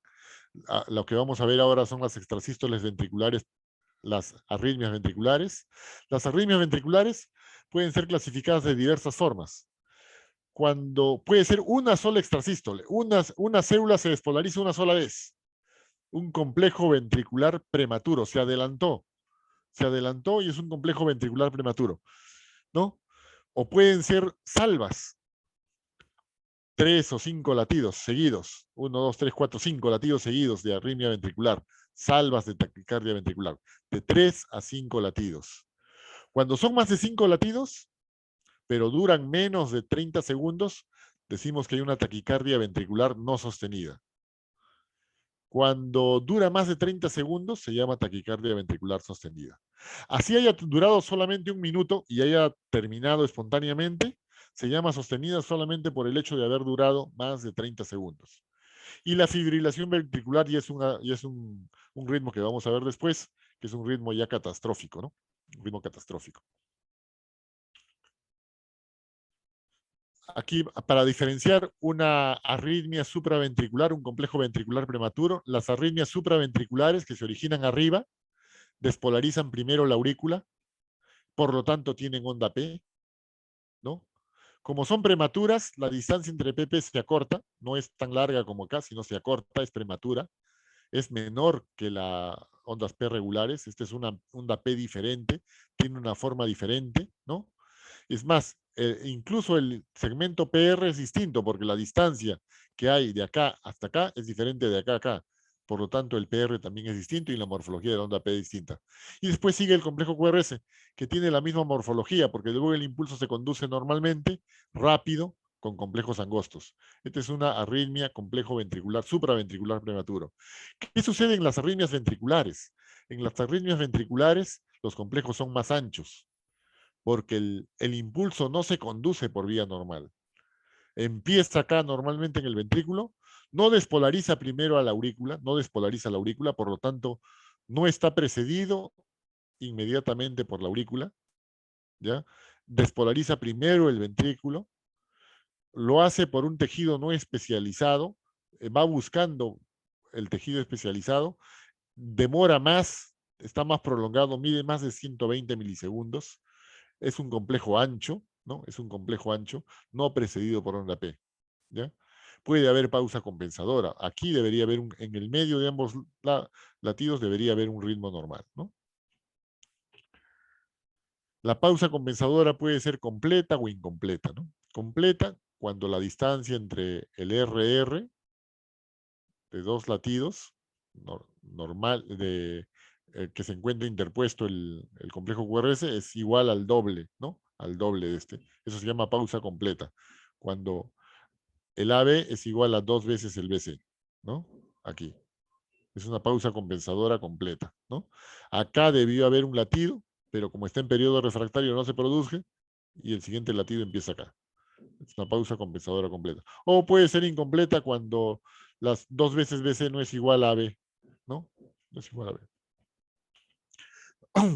Las arritmias ventriculares, ya hemos dicho que pueden ser complejos ventriculares prematuros, pueden agruparse seguidos en salvas de taquicardia ventricular, salvas, o pueden ser taquicardia ventricular no sostenida, taquicardia ventricular sostenida, o incluso pueden no venir en complejos ventriculares prematuros o en salvas, sino puede haber flúter ventricular. Es un ritmo no tan caótico como la fibrilación ventricular, pero sí a una frecuencia mucho más alta que la taquicardia ventricular sostenida. Aquí tenemos el trazado de un complejo en un monitor. Vemos aquí onda T, onda P, un intervalo PR, un complejo QRS, repolarización, nuevamente onda P, complejo QRS, onda T, repolarización, y acá debería haber aparecido una onda P, pero en lugar de aparecer una onda P, aparece un complejo ancho, más ancho que lo normal, que lo basal, ¿no? Más ancho que lo normal. Imaginemos que esto mide 100 milisegundos, esto debe medir pues cerca de 160 milisegundos. Complejo ancho, no precedido por onda P, no hay onda P. Es un complejo ventricular prematuro que tiene una pausa que no es completa, porque la distancia de acá a acá no es el doble que de acá a acá, ¿no? No es el doble, no es completa la pausa compensadora. Y acá también este mismo complejo se ve, esto es visto en una derivación, en otra derivación se ve también así, con otra morfología, y en otra derivación se ve con esta morfología. Dependiendo, este es el mismo latido, es el mismo paciente, el mismo latido. No significa que sea multiformada, sino que solamente se está viendo en diferentes derivaciones, que el mismo latido lo ven de diferente morfología, ¿ya? Acá también un complejo prematuro, pero acá ¿cuál es lo diferente? Que hay una P que antecede al QRS. Entonces un ritmo auricular prematuro, se adelantó prematuramente. Y el complejo QRS es angosto, igual que el basal, se conduce por el haz de His habitualmente, normal. Entonces una arritmia auricular, una arritmia supraventricular, ¿ya? Y acá también, este ya es un complejo ancho. Miren, complejo ancho, más ancho, es mayor que este de acá. Es más, tiene hasta otra forma, ¿no? Pero ¿cuál es la diferencia? Que sí tiene onda P. Tiene onda P, acá está la onda P, ha caído justo acá, onda P y onda P. Entonces es una arritmia auricular que conduce en forma aberrante, o sea, conduce con bloqueo, conduce en forma aberrante. Cuando tiene onda P, precedido onda P, es una arritmia auricular que conduce que simula ser una arritmia ventricular, pero no lo es porque tiene onda P, se llama arritmia supraventricular con conducción aberrante. Conduce no por el haz de His, no se conduce por las vías especializadas en conducir el impulso eléctrico rápidamente, sino se conduce por otras vías aberrantes, ¿ya? Complejo ventricular prematuro puede ocurrir puede ocurrir en personas normales como en personas pues, que tienen un daño estructural, personas con un corazón normal o personas que tienen un daño estructural, por ejemplo, con valvulopatías, con hipertensión, con infarto, ¿no? Que hayan tenido una cicatriz operatoria. Eso nos dan las arritmias en este tipo de personas. Acá tenemos otro caso, una arritmia, ¿no? Tenemos onda P, esta es una P que parece que tuviera otra morfología, incluso el PR es distinto que esto, mire, ¿no? Es una arritmia supraventricular también, y acá también, acá tiene onda P, es una arritmia supraventricular, ¿no? La morfología del QRS es igual, arritmia supraventricular. Una salva supraventricular, salva porque tiene 3 latidos, ¿no? De 3 a 5 es salva, o una tripleta, ¿no? Y acá son 4 latidos. Los que están en amarillo son 4 latidos, ¿no? Supraventriculares también porque la morfología es igual y están precedidos por onda P, también supraventricular, ¿no? 4, es una salva ahí sí, en ese caso es una salva. Esto ya lo vimos. Cuando es bigeminada, cuando tenemos pues un latido normal, un latido ventricular, latido normal, latido ventricular, latido normal, ventricular, se llama bigeminado. Cuando tenemos un latido, 2 latidos normales y un ventricular, 2 latidos normales, un ventricular, se llama trigeminada. Cuadrigeminada, 3 latidos normales, un latido normal, 3 latidos normales, un latido ventricular, se llama cuadrigeminada. ¿Ya? ¿Esto cómo se llamaría? A ver, dígame.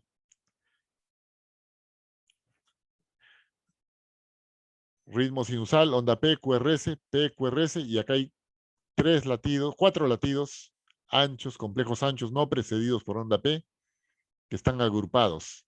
¿Cómo se llama esa agrupación? ¿Alguien responde? Se llama salvas. Salvas. Una salva o una corrida, o run en inglés, una salva de taquicardia ventricular, ¿no? Y acá hay un par. Cuando hay 2 se llama par, doblete o par, ¿ya? Doblete o par. Y acá tenemos también 2 normales, una ventricular, 2 normales, una ventricular, se llama trigeminismo, ¿no? Y acá un complejo ventricular prematuro aislado, ¿ya? Esto de acá es una taquicardia ventricular rápida también, es un flúter ventricular, es una taquicardia ventricular rápida, ¿ya? Y esta es una fibrilación ventricular, ¿ya? Fibrilación ventricular. Vean la diferencia entre el flúter y la fibrilación. Flúter parece una taquicardia ventricular, es muy regular, solo que la frecuencia es más rápida, y acá es un ritmo caótico. Acá tenemos el trazado de una fibrilación ventricular. Vean cómo hay una fibrilación ventricular, ¿ya? Fibrilación ventricular. Es un ritmo caótico. Acá tenemos una taquicardia por torcida de puntas. Vea cómo las puntas primero se dirigen hacia abajo, luego se dirigen hacia arriba, luego se dirigen hacia abajo, vienen hacia arriba. Es una taquicardia ventricular polimórfica o en torcida de punta. Generalmente se produce por intoxicación de amiodarona o por prolongación del QT, ¿no? Por algunos fármacos o congénitamente. Esta es una taquicardia ventricular, no tiene onda P, es una taquicardia ventricular lenta, porque su frecuencia es entre 90 a 100. Cuando una taquicardia ventricular que no tiene onda P, complejo ancho, se origina en el ventrículo, ¿no? Se origina acá, pero es lenta, se denomina ritmo idioventricular acelerado. Es un ritmo que se produce habitualmente después de una fibrinolisis, en un infarto agudo de miocardio, cuando se ha reperfundido el corazón. Es una de las arritmias que se producen en esos casos. Acá tenemos también arritmias ventriculares polimórficas, porque este es un mismo trazado y acá tiene una forma y acá tiene otra forma. Si tendríamos un electrocardiograma de 12 derivaciones, podríamos identificar en qué parte del corazón se produjo este complejo ventricular prematuro y en qué parte del corazón se produjo ¿no? Acá tenemos una taquicardia ventricular también. Se dice que hay taquicardia ventricular cuando hay más de 3 despolarizaciones ventriculares prematuras con una frecuencia más de 100. Cuando es más de 100, decimos que hay una taquicardia ventricular. Si dura menos de 30 segundos, no sostenida, y más de 30 segundos, sostenida. Acá tenemos un ejemplo de taquicardia ventricular. Vean esta taquicardia ventricular. ¿Ya? Vamos a hacer una pequeña pausa de 10 minutos para luego regresar para hacer la parte práctica, ¿ya? ¿De acuerdo? Nos vemos en 10 minutos.